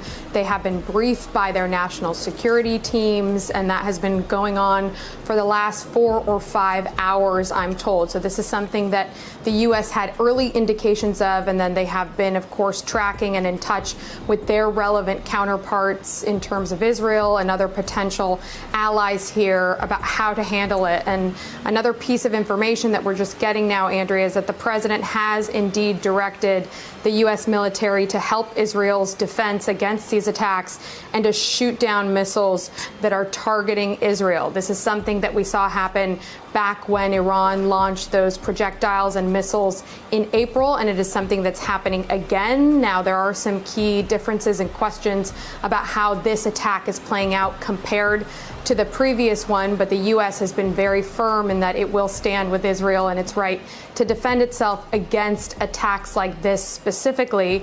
And we know that President Biden, in recent weeks, his top priority has been to try to limit anything that would escalate to a wider war. But as this is all happening so quickly, he is developing, of course, and monitoring this and trying to generate whatever kind of response the U.S. will have to this rhetorically as this is still going on. But for now, they are monitoring everything. They are waiting to see exactly how long these waves of attacks may continue. And it is notable that the president and the vice president, who were supposed to have very different schedules on a day like today and this week, that has all been altered, not just by this ongoing security situation in the Middle East, but by the devastation from Hurricane Helene. So they are really in the moment changing things, and they are really putting aside the politics and the campaign trail for the moment to deal with this kind of a national security crisis. But it is notable that the vice president, of course, has been brought into all of this as well. She canceled and came back earlier from some campaign commitments yesterday to get a FEMA briefing, again, related to Hurricane Helene. And then today, she is focused on this along with the president, I'm told. And the other thing, Andrea, that we're monitoring is to see how many of the allies of Israel and the U.S. might be involved here in coming and helping Israel. And we know that the U.S. at times has been a player that is part of that conversation and helping to broker some of those talks with some of these other countries that might be coming to their aid. So that is something that is ongoing and that they are still discussing. And then separately on that question of the active shooter incident that occurred earlier, I'm told by a U.S. official that it is fair to call it a terrorist attack from their perspective, that their understanding is that the shooters have been, at this point, killed by police. That is coming from a U.S. official, but that the Israeli police would, of course, have more information on that separate attack on that report of the active shooter incident that was unfolding in Israel, as, of course, the president, the vice president, and their national security officials are monitoring all of this and juggling all of it in real time. Okay. Let's check out the State Department briefing real quick. Disruption Task Force very early on to deal with what we saw related to the pandemic. And so they're going to meet every day. This task force still exists. They're going to meet every day and prepare to address potential disruptions if necessary. In firing interceptors to shoot down inbound missiles. Good afternoon, everyone. I'm here to provide a brief report on the Iranian ballistic missile attack against Israel. This fucking guy. Today. I can take just a few questions because this is an ongoing situation and I need to get back to my desk. Today, Iran launched nearly 200 ballistic missiles towards targets in Israel. The United States military coordinated closely with the Israeli Defense Forces to help defend Israel against this attack. U.S. naval destroyers joined Israeli air defense units in firing interceptors to shoot down inbound missiles. President Biden and Vice President Harris monitored the attack and the response from the White House Situation Room, joined in person and remotely by their national security team. We are still working with the IDF and the authorities in Israel to assess the impact of the attack. But at this time, and I stress at this time, we do not know of any deaths in Israel. We are tracking the reported death of a Palestinian civilian in Jericho in the West Bank. We do not know of any damage to aircraft or strategic military assets in Israel. What a fucking liar, dude. In short, based on what we know at this Weasley point, little this attack appears to dude. have been defeated and ineffective. This was first and foremost the result of the professionalism of the IDF, but in no small part because of the skilled work of the U.S. military and meticulous joint planning in anticipation of the attack. We are also aware of reports of a terrorist attack in Jaffa that took the lives of a number of Israeli civilians and wounded several others today. Our condolences go out to the families of the victims and to the family of the Palestinian civilian in Jericho. Obviously, my update here is based on early reports, and we reserve the right to amend and adjust as necessary as we gather more information. The word fog of war was invented for a situation like this. This is a fluid situation. We will consult with the Israelis on next steps in terms of the response and how to deal with what Iran has just done. And we will continue to monitor for further threats and attacks from Iran and its proxies. We are particularly focused on protecting U.S. service members in the region. And with that, I'll take just a few questions. Yeah. Thanks, Jake. Is the administration making any preparations to evacuate U.S. citizens from Lebanon or elsewhere in the region? We have been very clear for some time now that U.S. citizens should avail themselves of commercial means to depart Lebanon, given everything that's going on. We have said that from this podium, from multiple podiums. We continue to say that, but we have not begun triggering a non-combatant emergency evacuation, a NEO, and do not have an intention to do so at this time. If that changes, we'll let you know. But we continue to reinforce the point.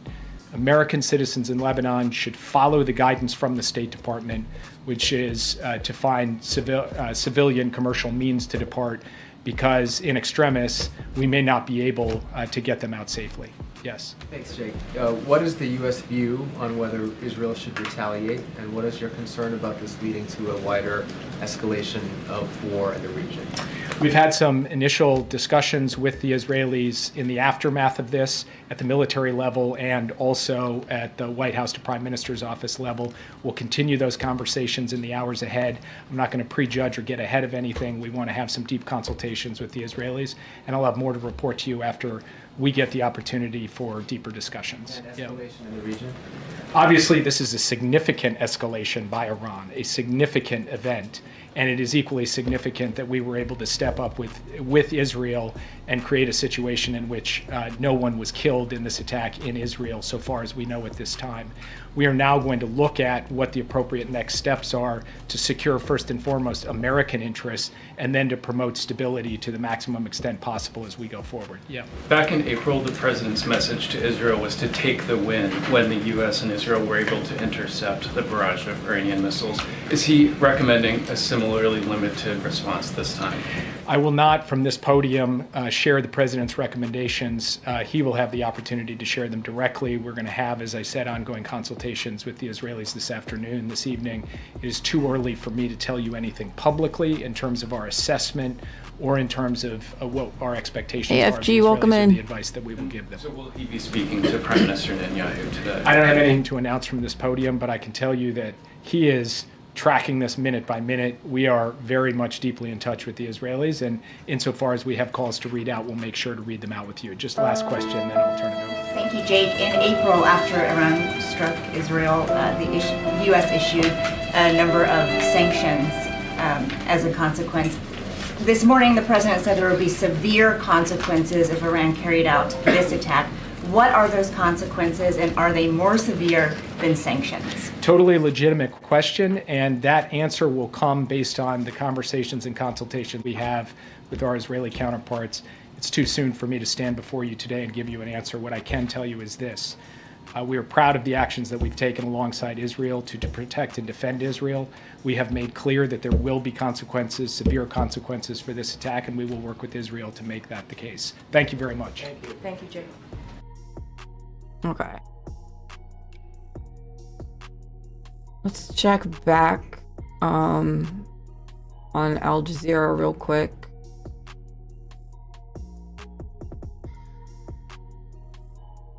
And so, again, we may have more later on that. Helene? Thanks, Pat. I just want to be clear because it seems like we're at a very dangerous time where any kind of ambiguity from the U.S. could lead to an attack on American troops. And when you say I understand when you say that we're going to defend any attack at American troops. I also understand that that you said that no American troops were hurt.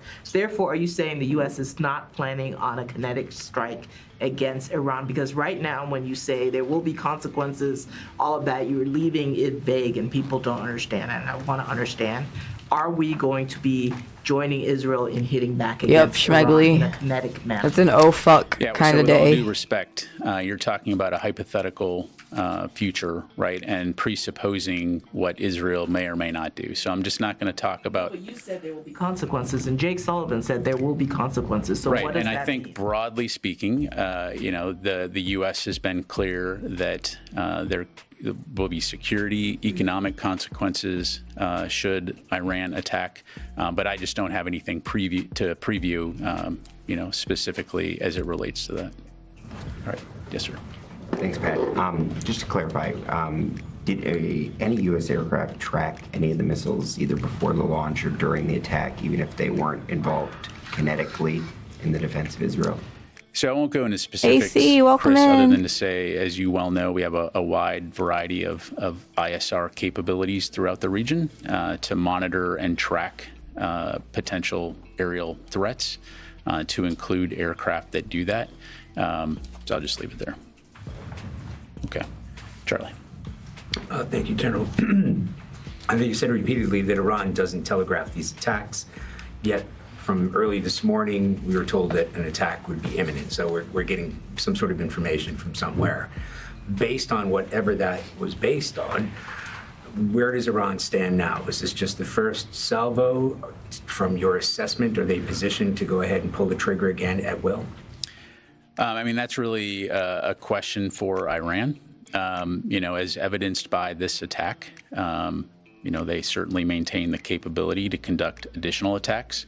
As I highlighted at the top, we call on them to halt any further attacks, and we'll continue to assess. We'll also continue to be prepared to respond in the defense of Israel should they opt to do another one. We certainly hope that they do not, but we obviously have to be prepared in that eventuality. I just want to clarify, I think you said earlier this is twice the size and scope from the attack of April 13th? Yeah, it's about twice as large in terms of the number of ballistic missiles that they launched from the last. Was their intent to actually do damage this time? Well, look, you don't launch that many missiles at a target without the intent of hitting something. So absolutely, just like the last time, their intent is to cause destruction. And so, fortunately, Israel has very significant air defense capabilities, and the U.S., of course, played a role in helping on that front as well. Thank you. Matt? Thanks, Pat. You said there have been no new attacks on U.S. forces in the region, but is the department tracking a greater threat now to U.S. forces, and are you taking any extra measures on top of the recent plus-ups you've done for force protection? Well, Matt, as you know, we're always taking force protection very seriously. We're all very well aware of the heightened tensions in the region, and U.S. Central Command has been, for a long time now, constantly assessing and reassessing the threat to ensure that our forces are protected. Like I mentioned, I'm not aware, as I come to the podium, I'm not aware of any additional attacks beyond the one that Dan mentioned, but it's something that we'll obviously be, keeping a close eye on to protect our forces. Secondly, were there any other nations other than the United States and Israel who took part in intercepting missiles or helping to track them or anything like that? Yeah, I don't have anything to provide on that, and obviously I wouldn't speak for other countries from here. Yes, sir. General, I'd like to ask you if you guys talk to the European allies and if you ask for military support in protecting Israel in case of another attack from Israel or the proxies, or is at the moment it's only the U.S. Helping Israel military-wise? Well, I'll allow other countries to speak for themselves. I will say, and we'll put a readout on this this afternoon, as soon as we're done here. The Secretary did have an opportunity to talk to his French counterpart earlier this morning, just to talk about the situation in the Middle East. This was before the Iranian attack occurred. And so, we'll get that out momentarily. Broadly speaking, though, again, in terms of any European coordination or cooperation with Israel, that's really for individual countries to talk to. I won't speak to them. Let me go to the phone real quick before I get in trouble. Task and Purpose, Jeff Schogel. Thank you. I understand that the destroyers fired about a dozen interceptors. Did they hit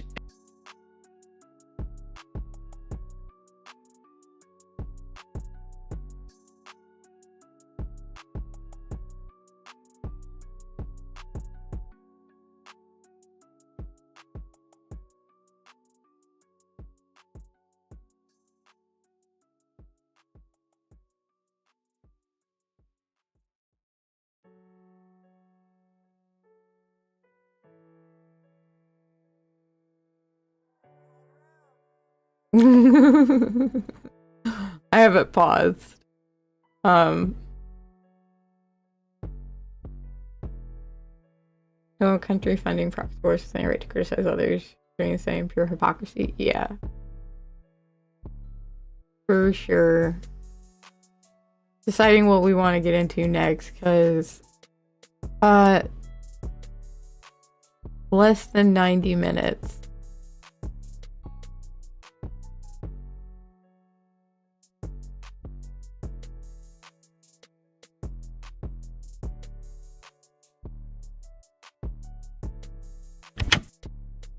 And I walk down the street in Hebron, and a guy says to me, I can't walk down the street unless I profess my religion.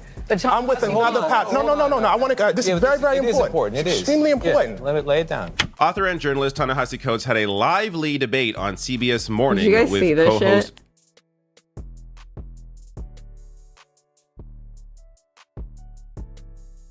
Shit? Pretty intense. Pretty Tony bad. DeCopel over Coates' new book called The Message, which is at least partly to do with Israel's apartheid and impact on Palestinians. So I have a few clips to share here, and I'm also going to add some more context to a lot of what is discussed, including at the end, I'll add even more context to a claim that DeCopel makes in the last clip that I will help to clear up a little bit. But here is the first clip. Ta-Nehisi, I want to dive into the Israel-Palestine section of the book. It's the largest section of the book. And I have to say, when I read the book, I imagine if I took your name out of it, took away the awards and the acclaim, took the cover off the book, the publishing house goes away, the content of that section would not be out of place in the backpack of an extremist. And so then I found myself wondering, why does Ta-Nehisi Coates, who I've known for a long time, read his work for a long time, very talented, smart guy, leave out so much? Why leave out that Israel is surrounded by countries that want to eliminate it? Why leave out that Israel deals with terror groups that want to eliminate it? I think why not detail anything of the first? This guy needs to be fucking fired, and I think that Zionists in journalism should have to disclose that they're Zionists.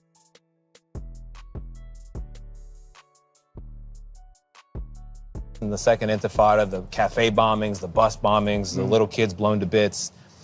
And is it because you just don't believe that Israel, in any condition, has a right to exist? Well, I would say the perspective that you just outlined, there is no shortage of that perspective in American media. That's the first thing I would say. I am most concerned always with those who don't have a voice, with those who don't have the ability to talk. I have asked repeatedly in my interviews whether there is a single network, mainstream organization in America with a Palestinian American bureau chief or correspondent who actually has a voice to articulate their part of the world. I've been a reporter for 20 years. The reporters of those who believe more sympathetically about Israel and its right to exist don't have a problem getting their voice out. But what I saw in Palestine, what I saw on the West Bank, what I saw in Haifa in Israel, what I saw in the South Hebron Hills, those were the stories that I have not heard. So Ta-Nehisi Coates went to these areas, experienced the apartheid firsthand. I'll get to more of that later on in the video. But this is a clear difference of perspective. Tony DeCopel does not tell you here in this interview or before this interview that he has family in Israel, or at least did in October. It's possible they're out now. This is a clear conflict here. Now, I'm not saying he shouldn't be in the interview, but probably worth mentioning that you have a certain perspective.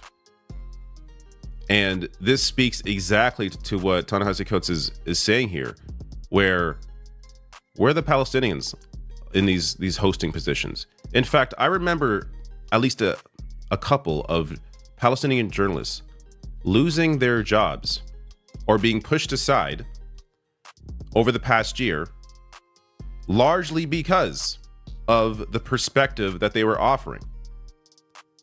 Think of someone like Mehdi Hassan, who lost his show.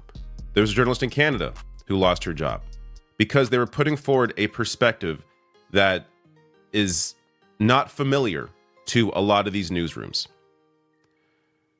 Now, it's also worth mentioning here, de Koppel brings up the violence that's been perpetrated by Palestinians without bringing up the differences here. So, over the past year, Palestinians, this is UN data, right? It is so out of whack that they don't even bother to give the Israeli side here a graph, because there is no growth in either fatalities or injuries over the past year. There has only been in Gaza and the West Bank. So over 41,000 fatalities, over 96,000 injuries.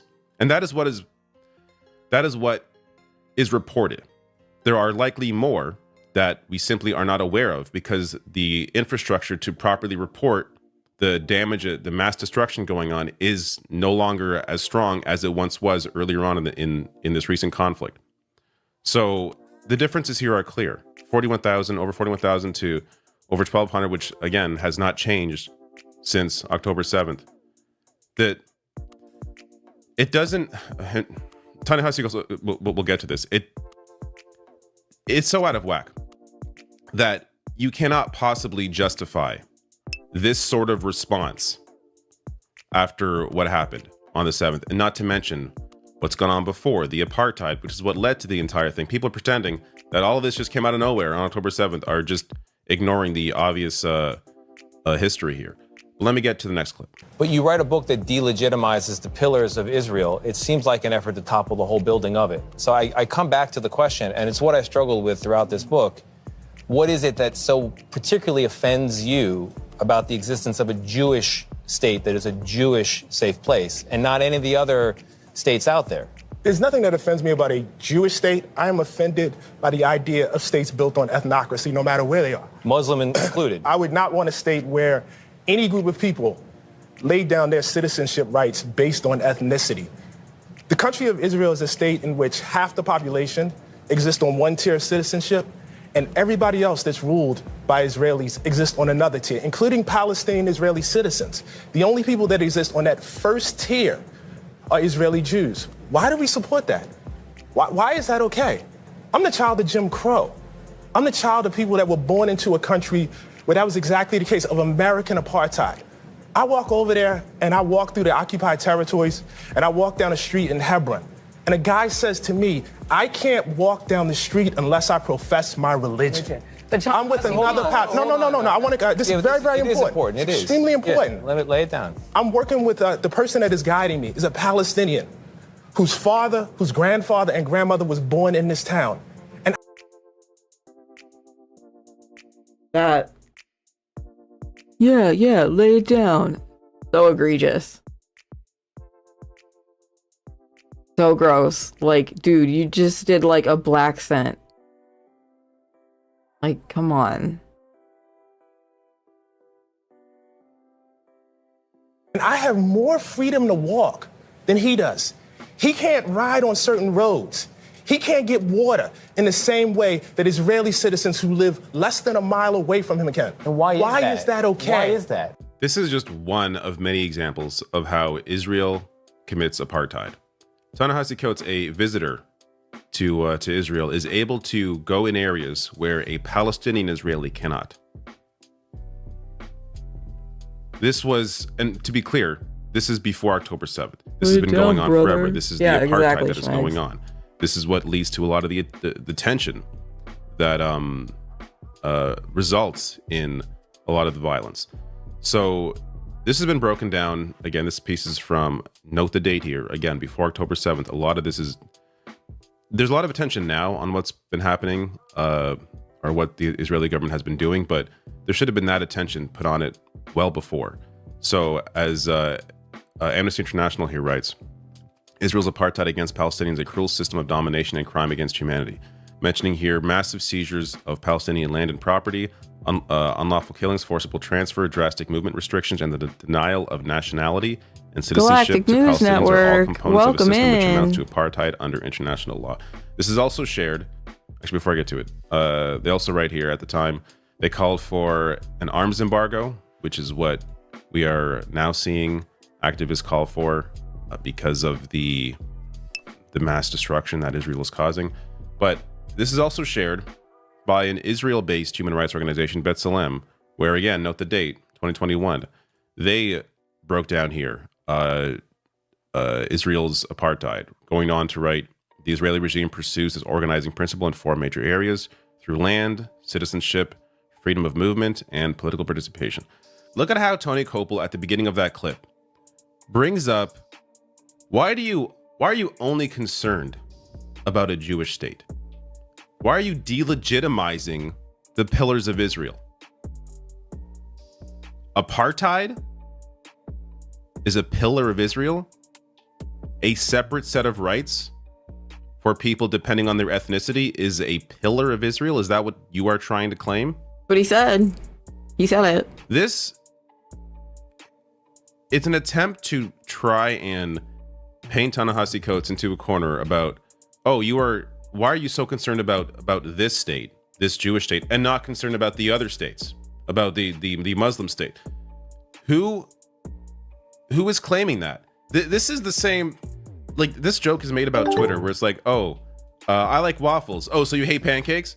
Like, just because you are discussing one conflict, one that you had experience in the country, experiencing the apartheid firsthand, because you are discussing that and the obvious atrocities being committed by that state doesn't mean you aren't concerned about other conflicts, other atrocities. But in this instance, we are talking about an ally of the West. This is why Americans, Canadians, citizens of other countries that are allies of Israel, this is why our voices hold more weight here, because Israel is an ally committing these human rights abuses. He brings up, I didn't show, but at the very beginning of this discussion, he brings up that he thinks writers, journalists should have more of a focus on the issues that are not being discussed. This is one that is not being discussed, at least wasn't, in a way that it should be. And even now, as you see with the coverage of it, is not being discussed and framed properly. I saw a headline yesterday, I think it was from the Washington Post, or maybe it was from BBC. But regardless, one of these establishment papers, where it was about the Israeli strike in Lebanon. But the way that they titled it, it was blast heard, smoke seen, as opposed to, hey, Israel launched a strike and this is what happened. This, strike, Israeli strike hits Lebanon, causing death and injury. But no, it's smoke seen, strike heard. Like, it's just, who did it? I don't know. Someone did. Who knows? Doesn't matter. It's the way things are framed differently compared to how other sorts of news items are framed when it's a different country doing it. You see it, once you recognize it, you see it everywhere, because it is very clear that there is just a different way of focusing on this. Last thing I want to mention here before going to the last clip, just worth mentioning as well that Human Rights Watch also has discussed the apartheid. They have a breakdown here that I'll link to below, going on to say, across these areas and in most aspects of life, Israeli authorities methodically privilege Jewish Israelis and discriminate against Palestinians. Laws, policies, and statements by leading Israeli officials make plain that the objective of maintaining I was very excited for spoopy season this year. Has long guided government policy. Let me get to the last clip. Why is there no agency in this book for the Palestinians? They exist in your narrative merely as victims of the Israelis, as though they were not offered peace at any juncture, as though they don't have a stake in this as well. They've been under occupation for 76 years. In the lack of a Palestinian? I have a very, very, very, very moral compass about this. And again, perhaps it's because of my ancestry. Either apartheid is right or it's wrong. It's really, really simple. Either what I saw was right or it's wrong. I am, for instance, against the death penalty. What the person did to get the death penalty, it really doesn't matter to me. I don't care if they were selling a nickel bag of marijuana or if they were a serial killer. I am against the death penalty. I am against a state that discriminates against people on the basis of ethnicity. I'm against that. There is nothing the Palestinians could do that would make that okay for me. My book is not based on the hyper-morality of the Palestinian people. What is just amazing about all of this is that this has to be argued. You have to argue that Palestinians are humans. That despite any history, which Tony Dokoupil, of course, doesn't give you the full picture. I'll add a little more context there.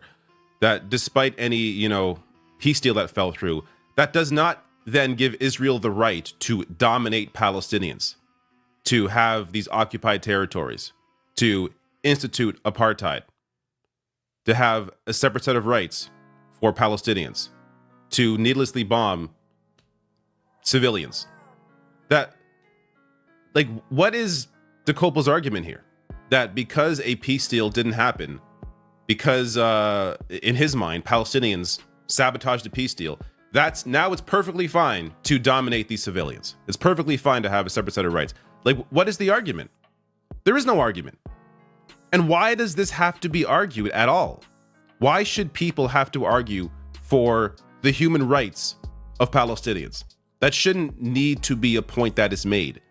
And it shows you how far right wing, this is just CBS Morning, how far right wing typical framing around Palestinian human rights are.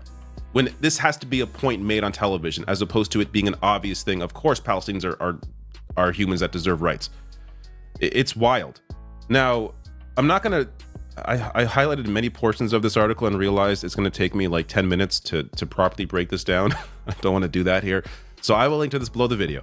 But the Oslo Peace Accords were signed in 93. So this is articles from 11 years ago. So 20 years prior to this article. But signed in 93. And it was sort of a very light framework around the idea of Palestinians and Israel working towards some sort of agreement around land that never said anything in stone. At the time, this writer believed the Oslo Accords would lead to peace. He goes on to admit that he was wrong, and that Edward Said, who wrote the counter article in, I think it was the London Review, that he was right. It's there somewhere. But so at the time, there was this disagreement over whether or not this would, London Review of Books, over whether or not that this would work out. And it didn't, because there was nothing really set in stone. And eventually what happened here, so Tony Dokoupil wants to try and put forward the idea that it was Palestinians that destroyed the idea of peace. When the reality is, when the Likud party and Benjamin Netanyahu came into power in, I believe it was 96, they began to completely undermine the Oslo Accords, including taking land, expanding settlements when they were supposed to be pulling back and allowing Palestinians to have their own land. So he went on to undermine it, which then led to the reaction from Palestinians and the Second Intifada, which then led to the lack of any real peace deal. So, but to completely ignore the fact that the Israeli government were the ones to first undermine the deal is just to not give you the full context of what actually went on. So, and again, it's important to note here, even without all of that, let's pretend it was Palestinians who completely sabotaged the peace deal. That does not give Israel or any state the right to dominate them. That shouldn't have to be argued on national television.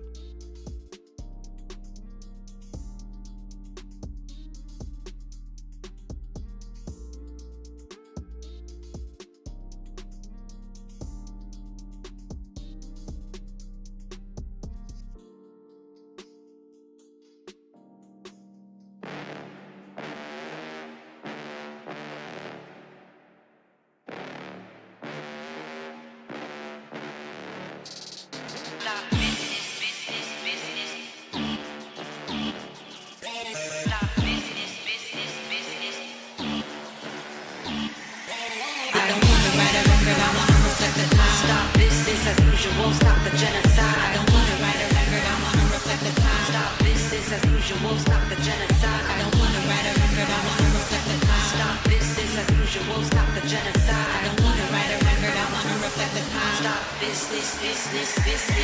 I don't want to write a banger. I want to reflect the time. Stop business as usual. Stop the genocide. It's land back from Philippines to Palestine. It's time to uprise till we're all free. Fuck individualism. This is collectivism. No more consumerism. Tune into global rhythms. We make the revolution irresistible. Leaning on each other, holding them accountable. They turning humans into robot cops. Slaves to empires. Brains whitewashed. They put whiteness and religious laws gave them rights to enslave mass graves, land theft, prison jobs. Real loves and decolonization. Stop the killings and the occupation, changing, using radical imagination. Together we're amazing. Write a record, I wanna reflect the time. Stop this as usual, stop the genocide. I don't wanna write a record, I wanna reflect the time. Stop this as usual. They said it, freedom, yes, we'll get it. Revolutionary message, genocide, don't let it pass you by. Children continue to die, yeah, ask me why. People in land colonized, live in a prison state. Daily they discriminate, rather kill than integrate. Watching us disintegrate, but you cannot imitate our style in your face. Revolution illustrate, truth will disseminate. Land back from Peru to Palestine, killing people for some oil, land and some gasoline. I'm talking revolution, this is not an average dream. When you fight against a system built on white supremacy, I don't wanna write a song, I wanna reflect the times. Flood the industry with revolutionary minds. Colonize the forces, stop the business enterprise. 35,000 killed, Palestinian genocide.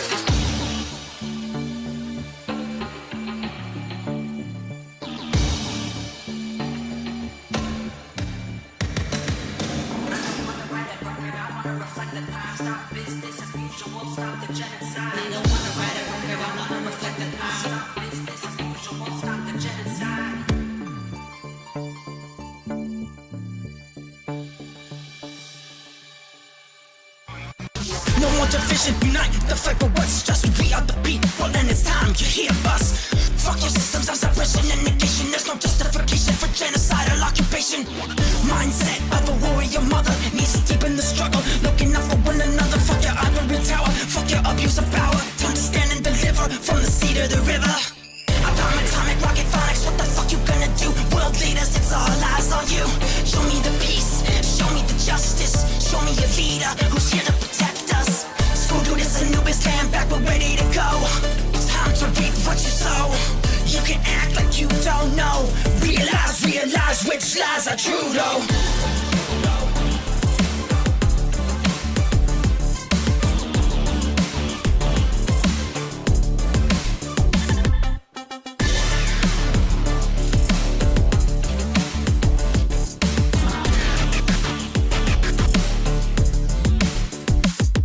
Yo, my mere existence is resilience, and my resistance, sheer brilliance. But when the people lacking payment ask what is this, I tell them I'm the Mother Earth hating business. They see a risk in children that are indigenous, and to their loss across the land they show indifference. So it don't come as no surprise to me. Chat, it would be really cool if you guys could support the stream if you have the means to do so. I know it's the first and everyone's broke, but if you have a little extra to spare, help me out. I would really appreciate any support you can give.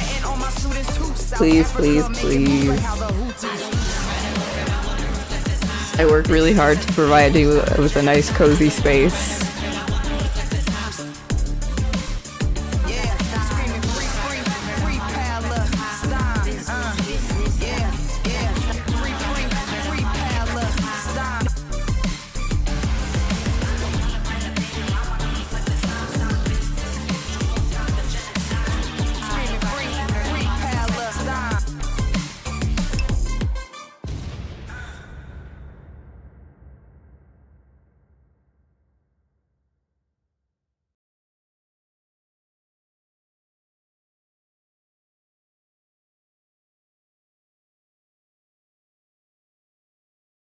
Alright guys, so I have some major breaking news here for y'all, as it looks like about an hour ago, Iran wrapped up a pretty significant series of attacks against Israel. Specifically, it looks like targeting Tel Aviv. So we're going to get to some videos of what these attacks actually looked like on the ground, but just to start us off with some of the basic details on what's actually going on here. From the New York Times, they say that Iran fired at least 200 ballistic missiles at Israel on Tuesday evening. RIP Cheer 100, RIP Cheer 100. Sharp escalation. Princess Shishi _ Ina Bikini cheered 200 bits. Into further I don't like them putting chemicals in the water. Pride 100. Franken Panty cheered 100 bits. Let's go!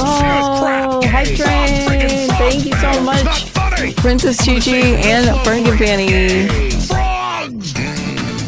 Let's go, y'all. Oh my god.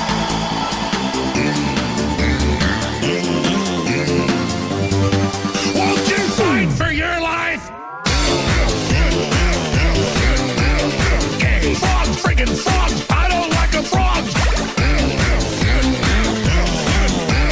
Gay friggin' frogs. Frogs. Friggin' frog crap. Won't you fight the frogs? It's not funny. I'm gonna say it real slow for you. Frogs. Place point.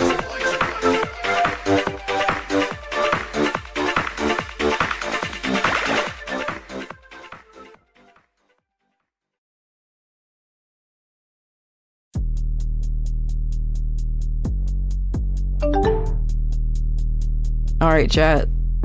This dyke wanna go all night, boom, boom. This dyke wanna be alone with you. This dyke wanna go all night, boom, boom. Tell me, baby, what you wanna do. Ride it tonight, I'm picking up your energy.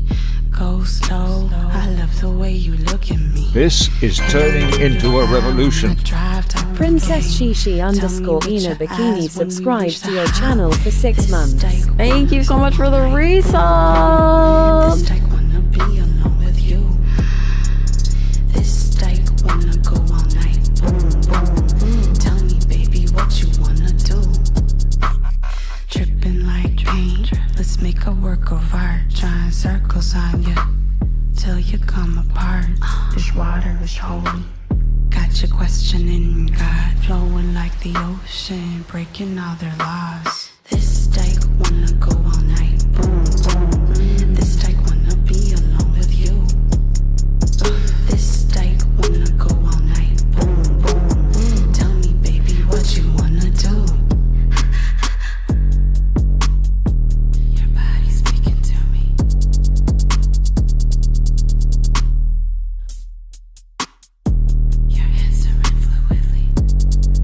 Can we make it to level 2, chat?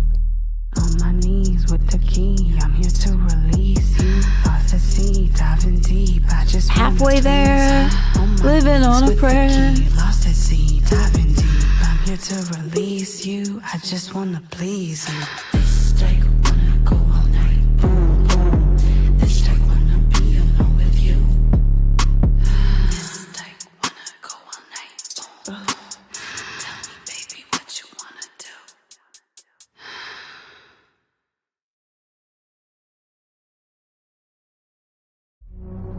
Everything that is sacred is social. Masquerading under the idea that hatred is hopeful. Come on, chat, we gotta make it to level 2. This is a brand new song that I wasn't planning to do. Let's go. This place is a hell, it's a vision from Dante, cool. I'm an angel that fell, I was hidden in Pompeii, who would be willing to feature when I'm speaking like Andre Blue? Skies are fragile forever like a bottle of Bombay. I will laugh at you from the grave, you will see my ghost in the conclave. You underestimate my kindness, I'll do you the worst way on the wrong day. Why? Because this is the palace of Sisyphus, everything's sour when it's tasted on the palate of Icarus, which is it both? Tell me where you're from. Home of the gun. Motherfuckers better. Tell me what's normal. Broke a social contract, now they trying to enforce it. Motherfuckers better. Eyes of the sun, blind we are one. When it's time it'll Hey, come. Carla, welcome in. Live from the mud, thrive and discuss, dive in the blood. Motherfuckers better run, run, run, run, run, run, motherfuckers better run, run, run, run, run, run, run, motherfuckers better run. Run for your life, suffocate the sky. Suffrage really subjects in disguise. Objective and collective, bitch, I'll pry your fucking eyes out your skull for a tiny little crumb. When the bite is the goal, it's a knife to a pole. Ain't no light in our souls, it's my rights to a pole. Almost light, we are owned, almost light. I don't think we're gonna make it, chat. We supposed to feel deprived, the unspoken underside, that is us. Elephant in the room, I got a big old tusk, and that shit don't tuck. Pop it out the concrete, the way that I'm risen. Ultralight beam, judgment day by the millions. Pompeii in the district. Do not play with the system. Be okay with the vision, be our slave. It's okay, we can change our position. We get blames either way, but the game stays with us. Motherfuckers better. Look, tell me where you're from. Home of the gun.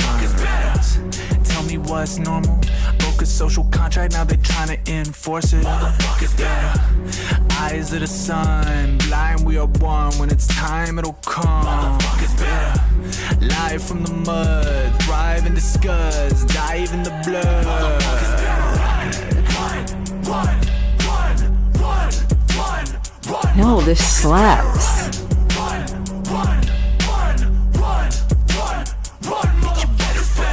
Fast as you could pick your feet up, pick the speed up, get a gun. If you displeased with your leaders, bitch, you better fucking jump. Feet first into the deep end. Our purpose ain't on surface, we ain't Jesus. Don't convert the non-believers, they gon' see it for themselves. When the demons get dispelled, when we free them from the jail, when the being finally wild. Time to be tying up tyrants, I grew up admiring violence, shoot for all.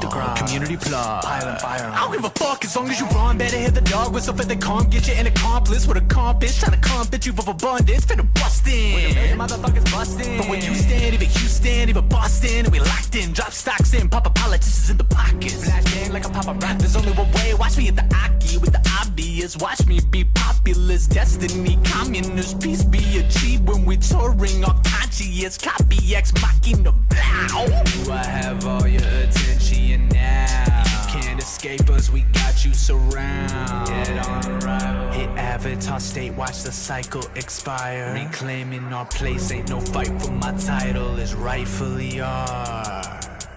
It's rightfully ours. It's rightfully ours. So y'all better run.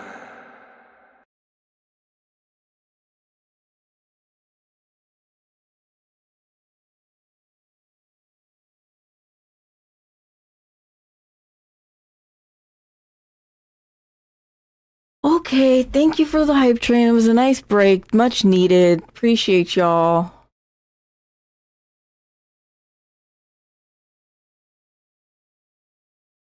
Thank you, thank you, thank you.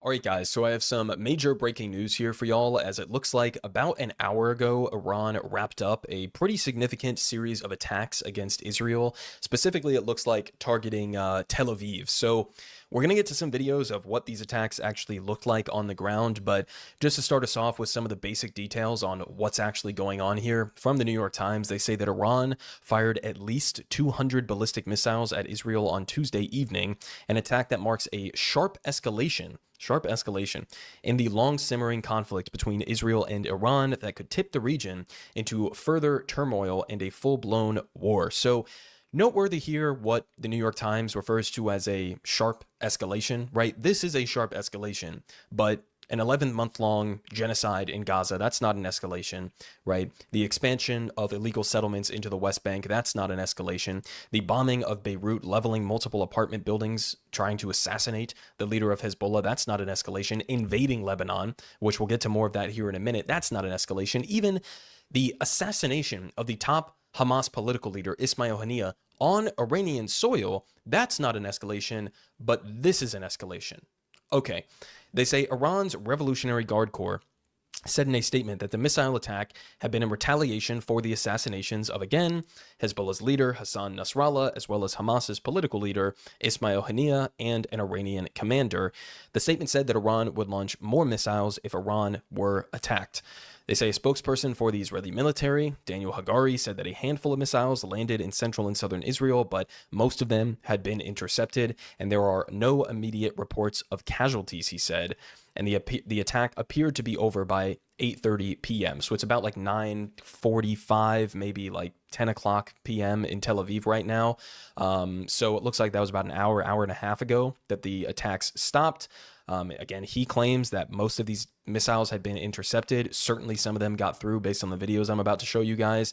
They say there are no reports of casualties. I would be shocked if that's the case, but that's, pretty wild given what these things look like. But they say during the attack, air raid sirens sounded across Israel, including over Jerusalem and Tel Aviv. Loud booming explosions were heard in the same areas, and flashes of light from the arcing intercepting rockets from the IDF's Iron Dome were visible. They also say that a senior White House official said that the United States would help defend Israel and warned that a direct attack against them will carry severe consequences for Iran. So the United States also getting ourselves involved in threatening Iran for this retaliation. Now, here's what a map looked like of some of these sirens going off across Israel. I mean, you can see it's basically everywhere.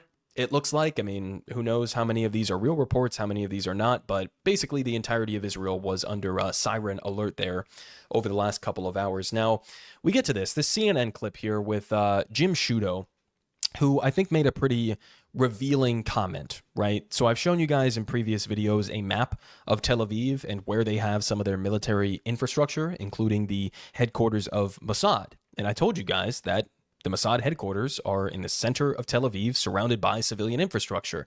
And here we have Jim Sciutto pointing that out. And again, making an interesting point here. Let's just go ahead and listen to a little bit of what he had to say. The U.S. intel view that among the targets were Israeli airfields, but also, and this is crucial, the headquarters of Mossad, the International Intelligence Service of Israel, which is inside Tel Aviv. It's in the northern part of Tel Aviv, but it's in the city. It's in a densely populated area. And of course, the concern is if you're firing, even though Iran might consider that a military target, it is in a densely populated city with civilians around it. And that's just one more layer of escalation. So that's another layer of escalation, right? Iran may view that as a valid military target. Are we just going to sit here and pretend as if we haven't seen what we have over the last 11 months, almost a year in Gaza and now in Lebanon as well? Just like a week ago, we covered Hassan Nasrallah assassinated. How did they do it? They dropped dozens of bombs, some of them reportedly 2,000-pound bunker buster bombs on apartment buildings. They leveled basically a city block to go after Nasrallah, who was reportedly underneath, right? So that's what they did, targeting the Hezbollah headquarters, right? That was viewed by the U.S. media and U.S. politicians and by Israel as a totally valid strike, right? You level a city block, but that's perfectly fine because you were going after the leader of Hezbollah. So now when it's the flip side of that, and it's Iran targeting the Mossad headquarters in Tel Aviv, suddenly it's, whoa, we need to have some care here for the possibility of harm to the surrounding civilians, right? If this same kind of attack was happening in Gaza or in Lebanon, what would they be saying? They'd be saying, well, Hamas or Hezbollah are using civilians, maliciously using them as human shields. So if you were to apply Israel's own logic against themselves here, you would say Israel is using their civilians as human shields by placing their military headquarters in the center of their city, surrounded by civilian infrastructure. That's what you would say if you were being consistent in this kind of analysis. But of course, it's not consistent. Now, when Iran does this and civilians are put in harm's way in Israel, then that's a massive escalation, right? Not what we've seen in Gaza, where they targeted mosques and schools and churches and hospitals and UN shelters and refugee camps, aid workers, journalists, farmland, water infrastructure. None of that is an escalation. All of that is valid because Hamas is using human shields. What happened to the human shields argument? That just went out the window the second that it's Israel putting their military infrastructure in the middle of civilians? Okay. Now, we also have, again, some various videos that have been floating around on the timeline. Now, I can't 100% verify that all of these are accurate, but, relatively trustworthy, I think. They say that this is in Tel Aviv. You can see some of the impacts there. Now, again, the IDF spokesman, Hagari, said most of the missiles were intercepted, but I don't know, man. That looks like a couple of strikes there to me, at least in this one video. We also have a few others that I can play here for you guys. This one, again, looks like some impacts happening. Some of these you can see explode in the air, and it does look like the Iron Dome is activating and intercepting them before they hit the ground. But Jesus Christ, man, definitely there are some impacts happening here in some of these videos. A couple more that I'll show you guys here, and then we'll move on. But there's a few more there, and then one final one here, and we'll move on to the Israel post over on Twitter. You can see them streaking through the sky there in that one. Now we have this posted from the official Israel account on Twitter. Now, they post this video of some of these rockets streaming across the sky here, and they have the audacity to say, this isn't normal. Every single one of these rockets is meant to kill. So, hang on a second. Now you guys are against killing people with rockets? Now this isn't normal? This can't be normalized? I see this all the time, guys, on, my feed from pro-Israel accounts and defenders who say things like, they'll post a video of sirens going off in Tel Aviv, right? And people are terrified and they're running, etc. And they say, how could anybody possibly be expected to live like this? This is unbearable, right? And they'll say that when they have bunkers, when they have sirens, when they have the Iron Dome that's going to intercept a vast majority of any sort of attack on Israel coming in, they say that and then have absolutely no empathy, none whatsoever, for the people of Gaza who don't have the bunkers, who don't have the Iron Dome, who don't have the same kind of warning systems and sirens going off. And every single one of the targets that Israel wants to hit gets hit. And oh, by the way, there's about 100 to 1,000 times more bombs being dropped. Israel has dropped more bombs on Gaza than were dropped on London, Hamburg, and Dresden combined during all of World War II. Over 70,000 tons of explosives dropped on an area that's about 5 miles by 25 miles. Half the population is children, one of the most densely populated places on the face of the planet. It's one of the most intense bombing campaigns in the history of warfare. But the people of Gaza are just supposed to accept that, right? The people of Lebanon now are just supposed to sit back and accept that as normal. That's normal, but this isn't normal. Now it's not normal. Now that it's happening to us, the Israelis, now it's unbearable. Now it's catastrophic. I mean, again, the hypocrisy, I think, should be as clear as day for everybody. Now, we also have this here from Trita Parsi, expanding on a point we read in the New York Times article. They say that the message from the Iranian government, similar to the attack that happened back in April, is that this is a one-off attack that will only be continued if Israel chooses to further escalate. But there's a problem there, as he points out, because, of course, that's what Israel wants to do, right? So Iran is saying, we lob some missiles your way. As Daniel Hagari, the spokesman for the IDF, said, it doesn't look like there are any casualties reported as of yet.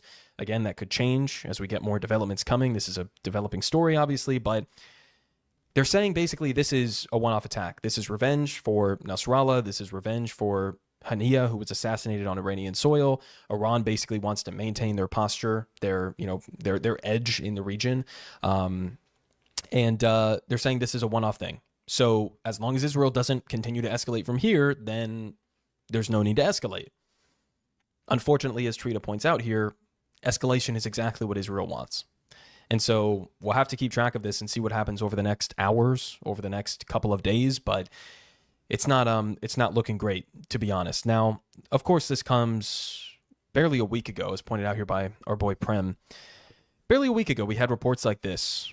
Israeli officials have said that their increasing attacks against Hezbollah are not intended to lead to war, but are an attempt to reach de-escalation through escalation. How did that work out, guys? I mean, one of the most brazenly Orwellian, dystopian phrases I've ever heard in my life. De-escalation through escalation. Content. Turns Please out subscribe. the de-escalation through escalation just led to escalation, right? Turns out that's what happens. Who could have possibly predicted that? And this is something that U.S. officials went along with. I mean, they say down here they recognize Israel's rationale and agree to it, right? They say that they say it's an extremely difficult calibration. Oh, no shit. You don't say. So, I mean, this is the kind of shit we've been hearing for the last couple of weeks as Israel continues to escalate is no, see, the escalation is actually going to lead to de-escalation somehow, magically, right? Again, how did that turn out? We also have the, official Israeli invasion of Lebanon actually beginning now. It was sort of something that people were warning about for a few days leading up to this, but this is no longer a hypothetical. This is now happening. Israel is invading Lebanon, right? And at the same time, we also have reports here from Politico that behind the scenes, secretly, while lying to the American public, publicly, U.S. officials were quietly backing Israel's military push against Hezbollah. They say the officials urged caution and stressed diplomacy, but the timing was right for such a military shift, they concluded. So in other words, again, they were lying to the American people, constantly coming out. I mean, we just had a report like a week ago or so where the U.S. was insisting, yeah, Israel's on board with this proposed temporary ceasefire plan that we have between the IDF and Hezbollah, right? And then Benjamin Netanyahu comes out like a day later and he's like, I don't know what the fuck you're talking about. We're going in with full force. We're not even entertaining the idea of a ceasefire with Hezbollah. So the Biden administration has just been repeatedly, knowingly lying to the American people, insisting, no, we believe in peace, we believe in diplomacy, we believe in trying to get a ceasefire. And then behind the scenes, they're encouraging Israel with the escalation. Now, more on that, expanding from the same article, we had Branko pointing out here, 6 Israeli and U.S. officials told Politico that the White House encouraged Israel to invade Lebanon, but that they had to be quiet about it for PR purposes. Lying is what that's called. And this is what sparked opposition from within the Pentagon, State Department, and intelligence agencies. So, in other words, you have the Biden administration and a handful of his, closest allies that he's put into these positions. He's stacked his admin with guys like Brett McGurk, by the way, who basically overruled the logic of the Pentagon, the CIA, and the State Department. Not exactly anti-war agencies, to say the least, right? Not exactly anti-Israel agencies, to say the least. But even they were warning that this probably isn't such a good idea. And you had the Biden administration essentially overruling them and saying, no, we think regional war is a good idea. We think escalation is a good idea. And at the same time, you have Israel, again, continuing with their invasion of and bombing campaign inside of Lebanon. The latest is that, here from Dropsite, the Israeli army ordered 26 towns and villages in the south to evacuate, and then they bombed the only road out. Does that sound familiar? It sounds exactly like what we've been seeing in Gaza. Exactly like what we've been seeing in Gaza. So, listen, you're going to see on the media over the next couple of days, you're going to see, Israel's doing a limited operation inside of the southern Lebanon. Iran is escalating. I just want you guys to get a clear picture of exactly what is happening right now. We have the Joe Biden administration that is death marching us towards a potential all-out regional war on behalf of Israel's right to commit genocide in Gaza. That's at the core of this, regardless of anything else that's happening right now.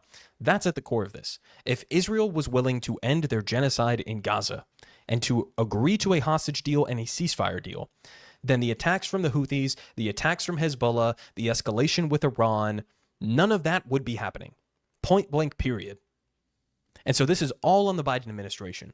All on the Biden administration. You keep on the current trajectory that you're on right now, and we are headed for utter catastrophe. Politic guy has the best politics. Believe me, no one does it like him. Good job, Mac. Okay, up next, and this is probably the only thing we have time for, because I do have a doctor's appointment at the hour. Low key, my boy, versus Piers Morgan. We have come to the dog shit portion of the content. Given that you categorize what Israel did to Hezbollah with the pages, you said it was an act of terror. Was what Hamas did on October the 7th an act of terrorism? The killing by the Israeli Air Force of Israeli citizens was an act of terror. Have you ever answered my question? But I'm answering your question. No, I'm talking about mass murder of people on October the 7th. By the Israeli military. See, it's just absurd. As I said to you then, the picture is not clear of what exactly Hamas did to Israelis. You are incredibly ill-informed about this. I'm not concerned about whether you think or don't think I have credibility. I have a question for you. Well, hang on. Based on you what stop you just asking said about questions for a settlements. minute. At some point, Loki, you're going to answer some of my questions. Because I don't come at this from supporting either over the other. Are you sure about that? Yeah. Well, many people know Loki as a rapper, a playwright, and a poet, but it's fair to say they even more know him as a fierce advocate for the rights of Palestinians and a fierce critic of Israel. The first and only time we've spoken was in the immediate aftermath of October the 7th. Israel and its supporters couldn't see beyond the horrors of that atrocity. Its critics were angered by how quickly it eclipsed decades of Palestinian suffering and heralded a great deal more. A lot has happened since then, but has anything really changed? Karim Dennis, better known as Loki, joins me in the studio now. And from Washington, D.C., I'm joined by the Lebanese-American author and activist Brigitte Gabriel. Well, welcome to both of you. Loki, we never met, so it's good to meet you. We had a pretty fiery exchange last time when I was in New York and you were here. passions were running very high. I think it's fair to say, from my experience of debates since, there's been no dilution in the way people feel about this. If anything, I think views are getting more and more entrenched as it goes on. What is your feeling about where we are now with this war, and indeed the widening conflict with Israel apparently planning a ground incursion into Lebanon? Well, that initial interview, there were three things that I stated which have since come clearly to fruition. So the first thing that I stated was that Mark Regev belongs in The Hague. Israel is currently in the ICJ charged with genocide. I also said that what Israel was doing in Gaza in an accumulative way over decades would amount, with the military operation that they were about to launch, to genocide. And the third thing that I said, which has also now been proven to have been the case, is that the Israeli military unfortunately implemented the Hannibal Directive on October 7th. And that, just so viewers are aware, is when Israel, of course, it was initially developed in Lebanon while trying to suppress the Lebanese population and stop them from battling the Israeli occupation. And it's whereby Israel takes measures to kill the captives who are Israeli that have been taken by the other side. Now that happened on October 7th, and it's since been proven in 3 different cases. It happened, unfortunately, after... It's been denied by Israel, to be clear. It hasn't, though. It's been denied by certain upper echelons of the Israeli political establishment, but there have been key figures within the Air Force that have acknowledged that this has taken place. It's also been revealed by the Al Jazeera investigation, and other places too have gone very deep into it. But you wouldn't say that the absolute vast majority of people killed and wounded on October the 7th were indeed killed and wounded by Hamas, because apart from anything else, Hamas were boasting about it and filming it as they were doing it. I think actually the majority of people that were killed on October 7th and off the back of the October 7th were the Palestinian fighters that entered into what is considered to be Israel. But we know because they were killed, they were run over by cars, their bodies were dismembered. There's footage that came out of them being killed. You feel sorry for the Hamas terrorists No, that I'm came in? stating objective facts as a journalist that has researched this topic. But what about the 1,200 people who they murdered and the 7,000 they wounded? No.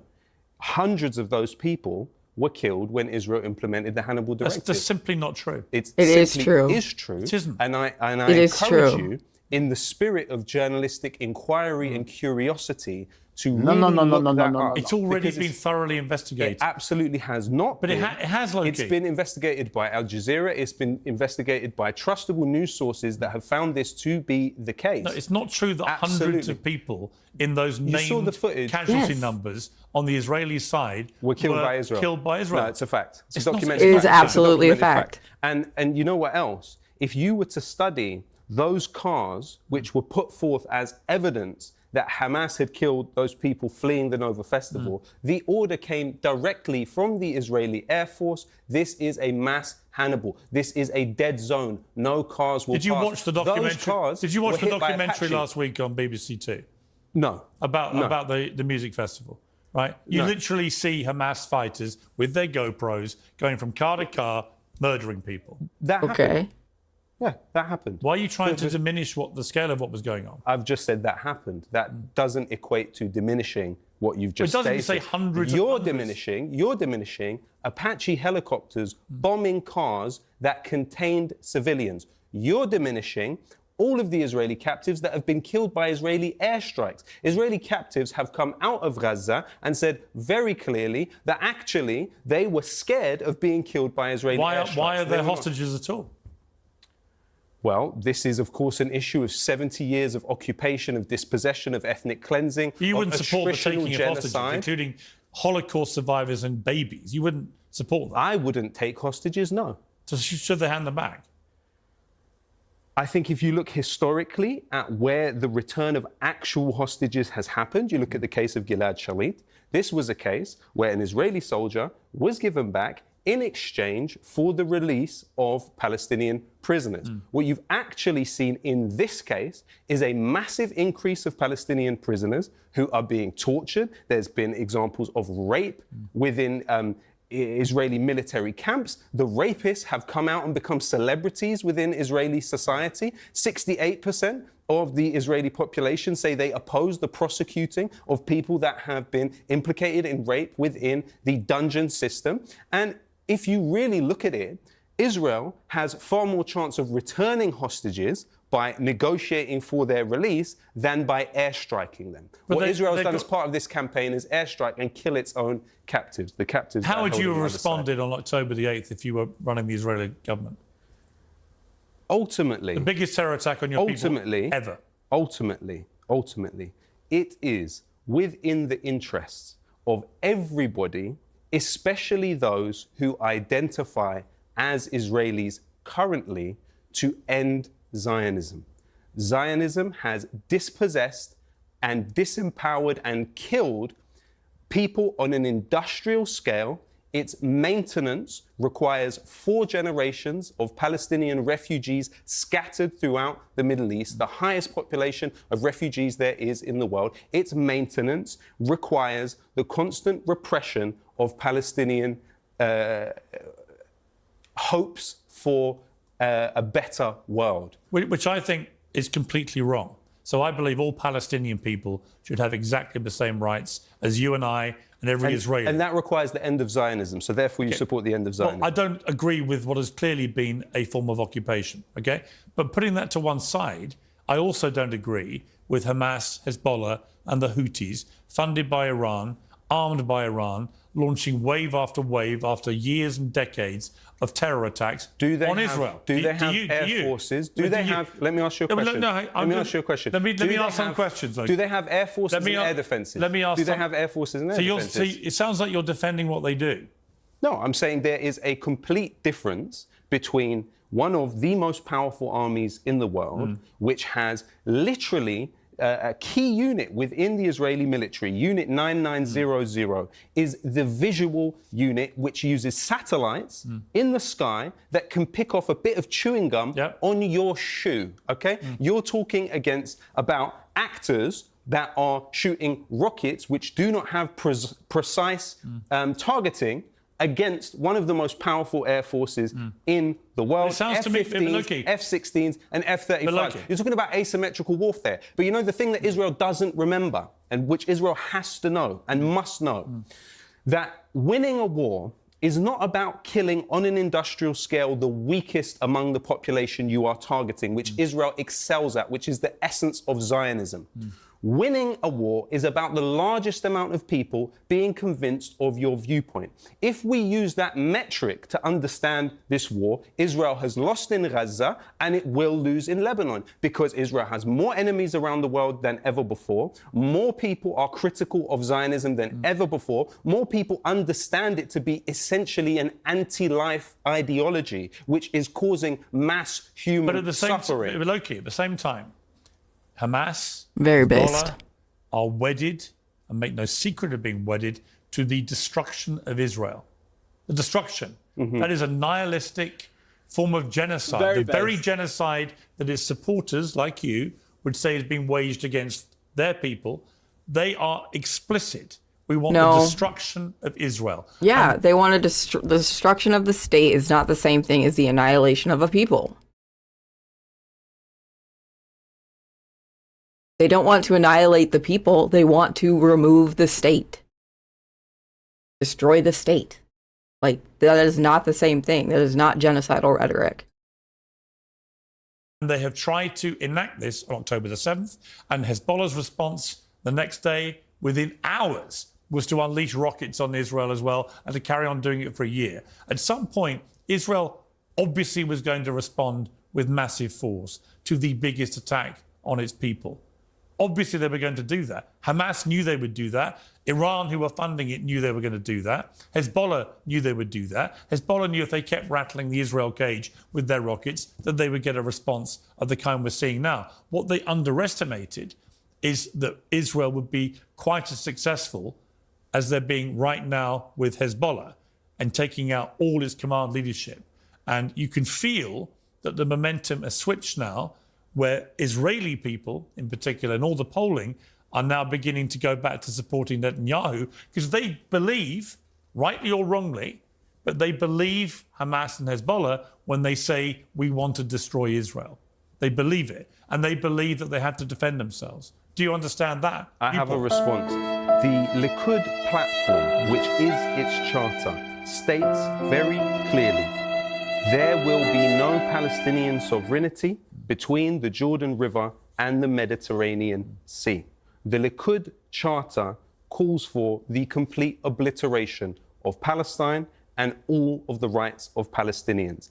That is the core of the issue. One group that you're talking about don't have air defences and do not have an air force. Are internationally isolated. As you know. And are internationally isolated. And yet they were the somehow... other one has the support of the United States, which has over around 1,000 military bases around the world. And, of course, all of the largesse from literally the US after Israel has taken its terrorist actions, which the former head of the CIA, Leon Panetta, called it a form of terrorism in Lebanon with the pager attack. Right after that, the US has said it's going to give $8.7 billion in military aid to Israel. Was what Hamas did on October the 7th an act of terrorism then?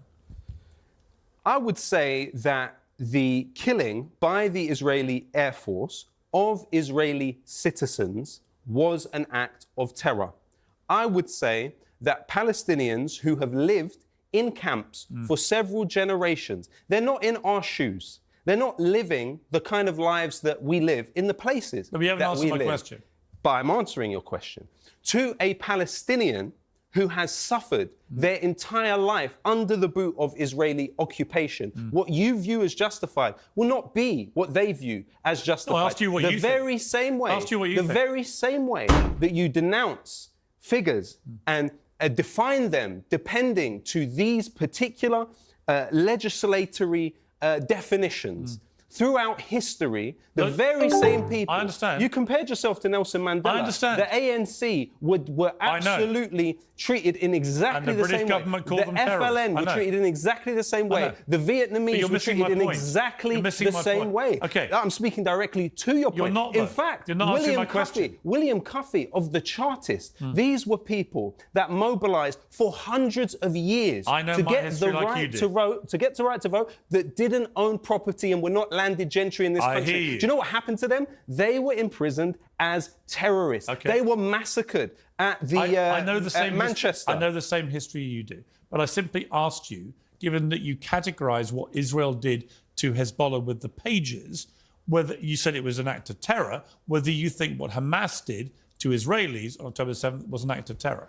As I said to you then, the picture is not clear of what exactly Hamas did to Israelis. There were lies about 40 beheaded babies that were pumped out all over the place. Yeah. No. There was so much fake news and lies on what happened on October 7th. How can we actually say... Have you watched the Hamas footage that they took themselves? Seen bits and pieces. Bits and pieces? Yeah. Literally bits and pieces of people's bodies? No. No? What Really? I don't understand... You haven't seen it, What have I you? don't understand... Why what don't I you don't want to see understand, it?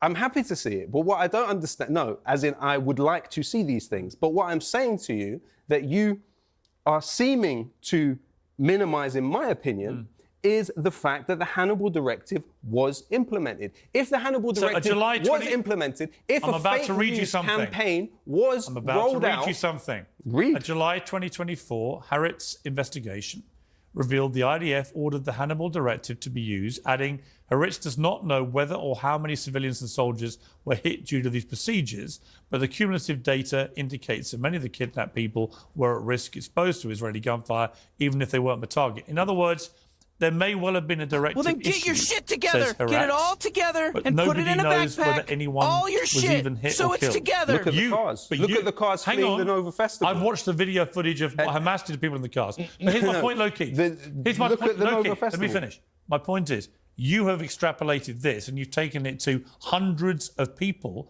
in the 1,200 that were said to have been killed were killed by Israelis. Yeah. There is absolutely... That's documented. There is zero evidence. No, there is. The hundreds of people were read killed. the Electronic Intifada. Read The Grey Zone. Read Al Jazeera. Look at the Al Jazeera documentary. You'll Haaretz see in it there. July this year There is no evidence. No, actually, there is evidence. And Haaretz, Why didn't they? And Haaretz pointed some of it out early on. They didn't. I've just read at it the to you. Eretz crossing. They pointed out that an airstrike was called in. I've just read to you what they found.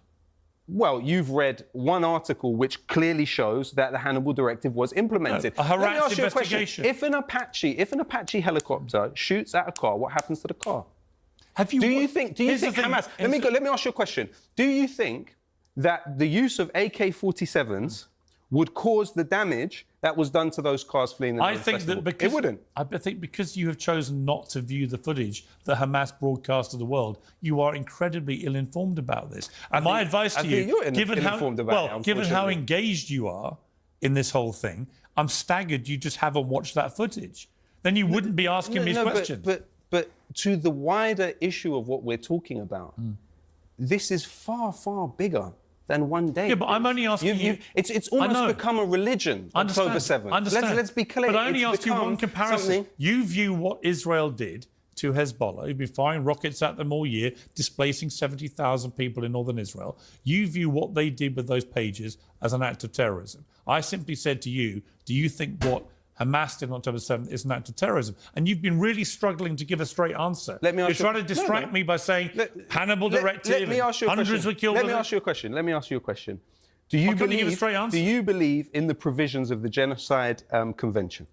I do not believe what Israel's doing is waging genocide. That's not what I'm asking. Do you know why? It's not what I'm asking you. It's not what I'm asking you. What I'm asking you is Article 1 of the Convention on the Prevention and the Punishment of Genocide says that all parties that are part of this are under obligation to prevent the occurrence of genocide and punish those responsible for its commission. There is a sound argument. How many people live in Gaza? How many people live in Gaza? 2 million people live in Gaza. How many have been killed? Well, I mean, the Lancet Medical Journal has put forth the assertion that 200,000 people's lives have been ended by Israel's operation. Well, it's completely untrue.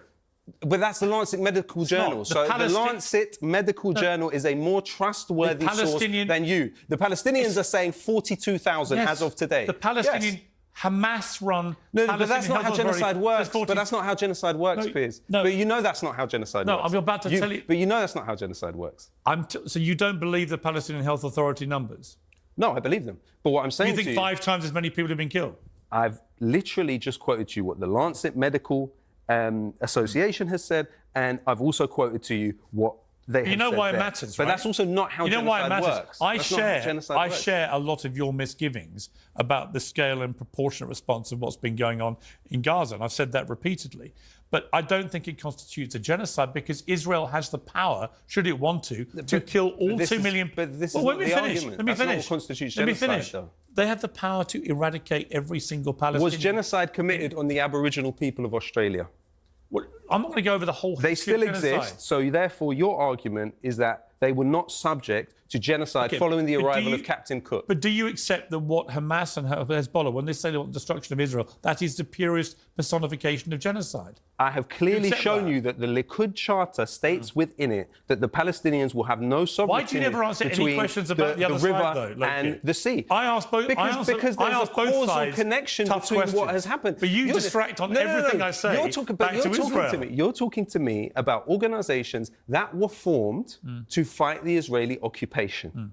Their response to that occupation is what it is. The occupation exists first. Zionism exists first. What comes after it is a product of that social imbalance. So you would categorise what they've been doing as resistance, not terrorism? They are resistance groups, as the vast majority of the humanity is represented by governments that define them as resistance factions, including the government of Switzerland. What's more neutral than the government of Switzerland? It doesn't prescribe these organisations, for the record. So to be clear, you think they're resistance, not terrorists? Yes. OK, we got there.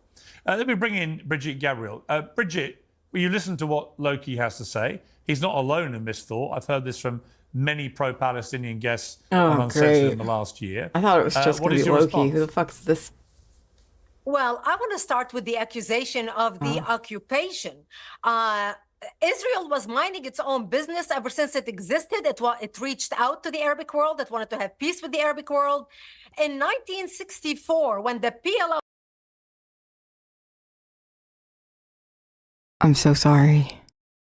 the Palestinian Liberation Organization was founded, the West Bank was in the hands of Jordan, it was Jordan, and Gaza was in the hands of Egypt, it was Egypt. So the PLO was founded in 1964, not because of any occupation. They wanted to drive the Jews into the sea and get rid of every single Jew in the Middle East. Lies. Israel tried repeating. The only reason the Palestinians lost in 67 and they lost Gaza and the West Bank is because they preempted an attack against Israel. And over again, Israel reached out to them to make peace with them. In 2000, Ehud Barak offered them 97% of the territories back, and they refused it again and again and again. In 2005, when Israel withdrew out of Gaza, they said, okay, we're going to give you your own state. We're going to give you your own territory. Your own Israel state? Forcibly removed. They gave Palestinians their own state when they imposed a siege and a blockade for 20 years? And continuously killed and starved liar, dude. Gazans. What a fucking Weasley little liar, Controlling dude. literally everything that goes in and out, controlling the population registry. That's not an occupation? If that's not an occupation, what the fuck is?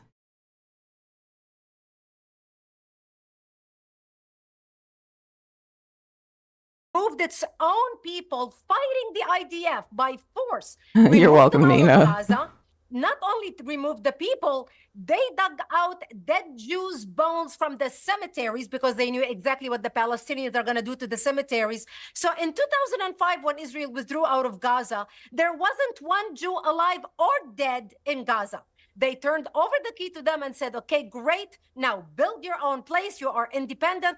I know people that Israel even left them the greenhouses. Israel was exporting 50 million flowers to Europe in 2004 out of Gaza. Yeah, well,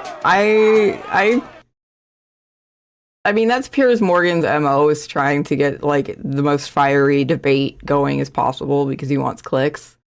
But, like, low-key is low-key, you know? The greenhouses, the fruits, the vegetables, the flowers. They left them to the Palestinians so the Palestinians can start they can have an industry where they can support themselves. I know a businessman from New York who even raised $14 million to make sure the Palestinians will be able to get paid salaries as they move over and they continue building the greenhouses. And what did the Palestinians do within 24 hours after Israel withdrew? Not only they destroyed every single Jewish synagogue in the Motherfucker, area, I'm gonna tie your dick in a knot. Like, are you kidding the me? greenhouses, ripped out the pipe and even stole the copper out of the pipe. And then they had an election.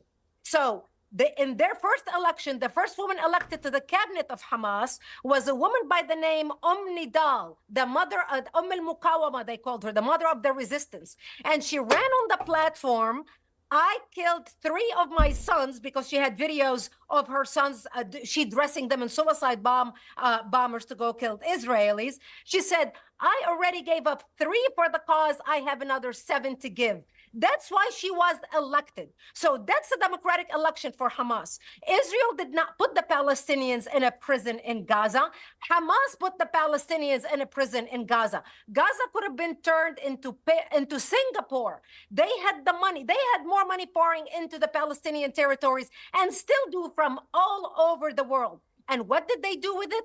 Build a tunnel infrastructure underneath bigger than the subway system in New York instead of helping their people. So those who scream about the occupation, the Palestinians have brought this on themselves again and again and again. Wow. But do you accept that Palestinians should have the same human rights as the rest of us? Absolutely. All humans are equal in the eyes of God. How can they do that? Okay, but here's the thing, Brigitte.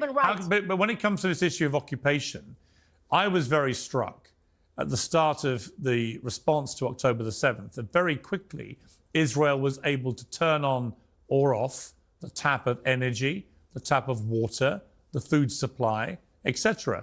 That is only achievable if you are effectively occupying another country. Otherwise, you're not able to do it. So Israel has had this control over Gaza and the people that live there, which to me does not afford those people the same human rights as Israelis enjoy. It's inarguable because if they didn't have that control, they couldn't turn on and off the energy or the water supplies. But why did Israel get to this point? Remember, in 2005, they gave them everything and they said, we are out. The Israelis even fought among themselves because, you know, some people did not want to No, move so don't out get me of wrong. Gaza. I think Hamas squandered all the money they were given, and Hamas has been the enemy of its own people. And when Hamas did what they did on October the 7th, they knew it was immediately sentencing to death thousands of their own people in the process. They knew that, right? So I think Hamas has got to go. I think Netanyahu has to go as well, and his right-wing headbang cabinet members who do speak in a genocidal way. None of this is ever going to lead to peace. But let me ask you, Brigitte, about Loki's claims about October the 7th. He says that there was this Hannibal directive. It's been much speculated. Haaretz says that they found evidence there was. The IDF has never admitted there was a Hannibal directive. But it is possible in the fog of war that day that I guess some of the casualties came because of Israeli fire. We don't know that. But Loki wants people to believe hundreds and hundreds We do know that. of people who died that day. Joey's on the Israeli Doodles, side hello. were killed by Israel. I don't believe that. That has not proven. And if I have to choose between believing the Hamas talking point, who control the Ministry of Information, and the Israeli IDF, I would believe the IDF because I have lived in Israel as a Lebanese. At one point, I had a home in Lebanon, a home in Israel, and my boyfriend who lived in the West Bank at that time. And I worked as a journalist. And knowing how the IDF operates and knowing how the Israeli military operates, they operate by rules. They don't invent information like Hamas does. And when you are in the throes of things like what happened on October 7th, a lot of people do not know a lot of the facts that happened on the ground. But we do know one thing, that Hamas committed such atrocities, and we're so proud filming it and showing it that will give you goosebumps, that a lot of people can get sick, they cannot view it. And I'm shocked that Loki hasn't even viewed the footage. You have to view the footage to understand the monstrosity of the crimes that were committed on that day. Yeah, I mean, I watched this BBC documentary which had all the footage from the music festival. And honestly, Loki, it was one of the most sickening 2 hours of my entire life. Have you been on social media for the past year? Yes, I have. You have seen a constant stream of mutilated children. You have seen a constant stream of people being lifted up out which of you're very the rubble. keen. Which you're how can you even bring into the conversation 2 hours of footage in comparison to 12 months and 77 years of this type of treatment? So the deaths of But I have a question for the guest. I would like to ask this question. Now, the organization Act for America, which you represent and are a part of, seems to be quite the patriotic outfit. It's also been criticized widely as Islamophobic, but I have some questions about the finances of your organization. It's funded by the Fairbrook Foundation, which has funded the Central Fund of Israel, the Zionist Organization of America, and also illegal settlements in the West Bank. In addition to that, your organization, Act for America, has been funded by the Becker Foundation, which has funded Christians United for Israel and the Israel Project. In addition to that, your organization was also funded by the Emez Foundation, which funded the Israel Project, the Central Fund of Israel, and the Zionist Organization of America. How, in any way, do you stand for peace when the organization which you front and presumably are employed by is also funded by organizations that are invested in illegal settlement in the West Bank? Actually, my organization, which I run and I'm the founder and chairman, I not only work for it, was founded after September 11th to protect America against the threat of radical Islamic terrorism. It shares funders. It shares funders with those building illegal settlements in the West Bank. You already spoke your mind. You already spoke your mind. Now it's my time to answer. My organization was founded to impact policy in the United States, to protect the United States from the threat of radical Islamic terrorism coming from Al-Qaeda, ISIS, Hezbollah, or whoever happened the terrorist organization are. We work with Muslims. We have Muslims on our board. We have Muslims who are members. We had every single conference we always had a keynote speaker who is Muslim that speaks because they care about America. You know what? I feel like we're getting. Listen, I feel like we're getting. Not let me finish. Brigitte, I feel like we're getting a bit. That you're talking I feel about like we're getting a bit. Look, fascinating though it is the makeup of your business, it's not really the point of Right. what this debate is, right? Right, it's not the point, exactly. And the funding the that you're point I talking would about- make, Bridget, is this. I do think Loki has a good point about the settlements, right? What is going on the West Bank with this rapid, aggressive expansion of settlements is completely outrageous. It's illegal. It's wrong. It shouldn't be happening. Why is it happening? Sorry, you cut out. You mean the settlements in the West Yeah, Bank? the expansion of Did I hear settlements on the correctly? West Bank in the last year has been completely outrageous. Well, look, there's a radical wing within Israel that wants to expand the settlements, and the settlements is an issue. I agree You're with you. funded There by are a the lot same of people people. who are very upset about You're the funded by settlements. the same organizations. What does this have to do with the funding with what we're talking about? They are Americans who support the funding of protecting the United States, not Israel. Our work is devoted to protecting we have the the United documents. States. Has we nothing have the to documents. They Let's fund get settlements back, and they fund let's jihad. get back to the bigger Oh, picture. please. So, Bridget, do you condemn the expansion of the settlements in the last year on the West Bank? Say that again? Do you condemn the expansion of the settlements on the West Bank in the past year?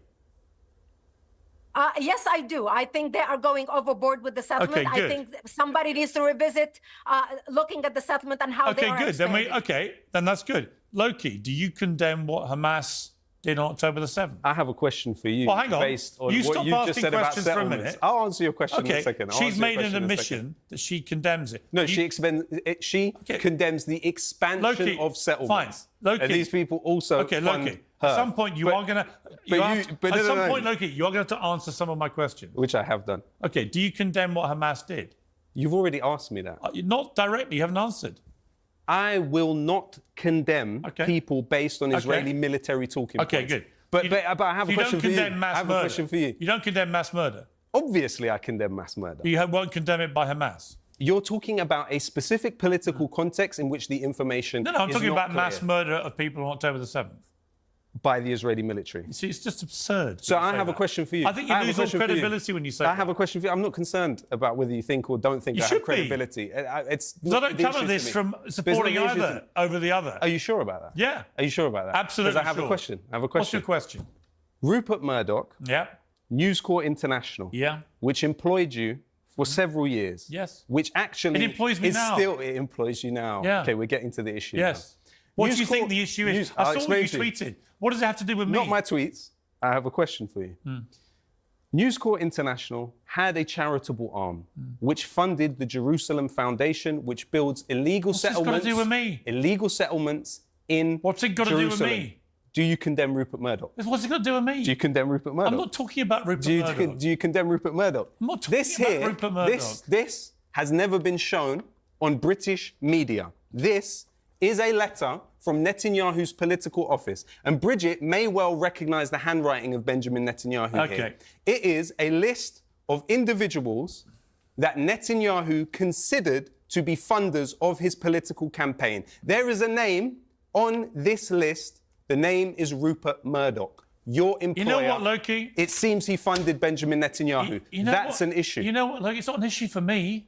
It's an issue, Nobody and actually, it's tells- in the No. interest of objectivity Understand one thing. that you state it. Rupert Murdoch can speak for himself. You've got a problem with him, take it up with him. I do, I yeah. can tell you categorically, he has never had a single conversation with me about anything I've put on Piers Morgan Uncensored. Sam Kiley resigned from the Times newspaper because of Murdoch's investments and bias If towards you have a Israel. problem- This Loki, document, this letter, you're a rapper, clearly right? shows Benjamin Netanyahu noting Rupert Murdoch, considering him to be a funder of his political campaign. You're a rapper, yeah? That's an issue. You're a rapper.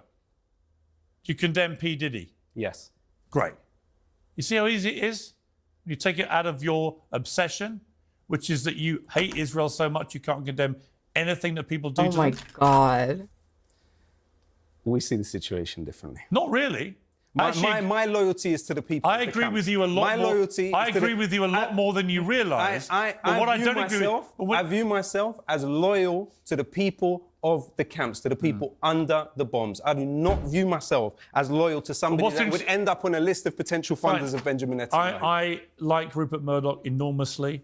I respect him enormously. And if you and you won't condemn his funding of murder of Netanyahu, you won't condemn his funding of Netanyahu. You don't condemn mass murder. You don't condemn mass murder. Oh, I do. Condemn the Israeli military for mass murdering Israeli captives. Had you bothered to watch this program for the last year, you would see I've regularly condemned them. It's not condemnation. No, but you don't think that what Hamas did was murder, do you? You think it's resistance? I think the vast majority of humanity perceive asymmetrical warfare by developed militaries against... The vast majority of humanity are post-colonial subjects, Piers. They came out of decolonization. So their conception of these issues is just not the same as yours, unfortunately. We will have to disagree, but that's fine. No problem. All right. It was good to meet you. Thank you for coming in. Brigitte, thank you very much indeed for joining me. I appreciate it too. And we'll move on. And listen, the story won't go away. Come back. We'll debate it again. y'all. Thank you. But remember, I agree with more than you think with what you say. Definitely All right? a circus. But at some point, you've got to have a little bit of something about you that says that some things that people do to Israel can also be wrong. You don't think so? I mean, you're misrepresenting my Am I? Can you think of one thing people have done to Israel that's wrong? I have got to I think raid giving out, it $8.7 y'all. billion in military aid after it's carried out a terrorist attack. So no attack on Israel has ever been anything but justified. I think Zionism as a project. As soon as this is over. It's unsustainable. Can you think of one It's thing? unsustainable. Is there one thing that's been done to Israel that you think is wrong? Not right now. Okay. Yeah, that's probably where we're going. In its way, Loki. That's Oh, very Liz is also illuminating. on. No problem. Good to see you. Thank you.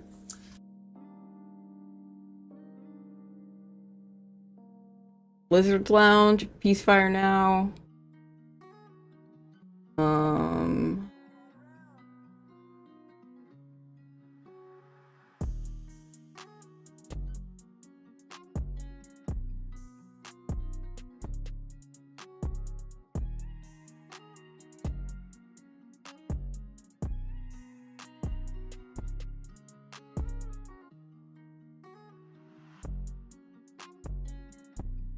Yeah, find PFN.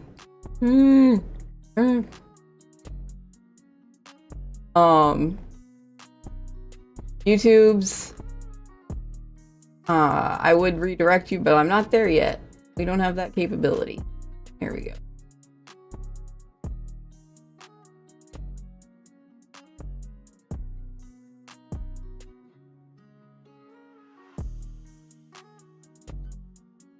So, I know Francesca's on. I don't know if anyone else is on, but, thanks so much for being here.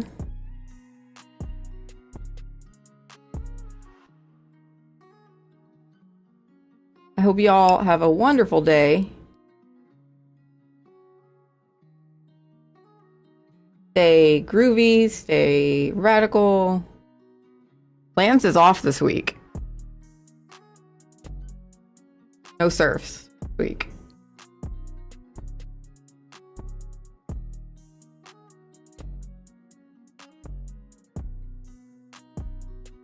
Take care. Yes, thank you. Thank you, mods. Thank you, moderators. I really appreciate all your hard work. Thank you, everyone, for all the support. Thanks for the hugs. I hope y'all are having a good one. Okay. Take it easy out there. Do some self-care.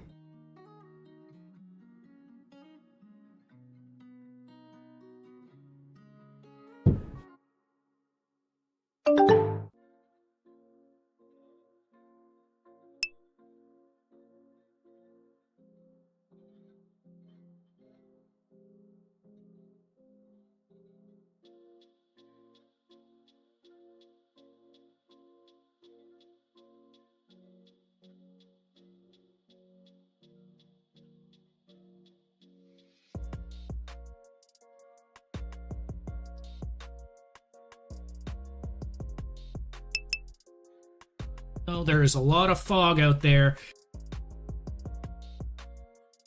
Confirm that Adrian Vixen is here. Welcome in, Raiders. Hope your stream went well. If you are not following Adrian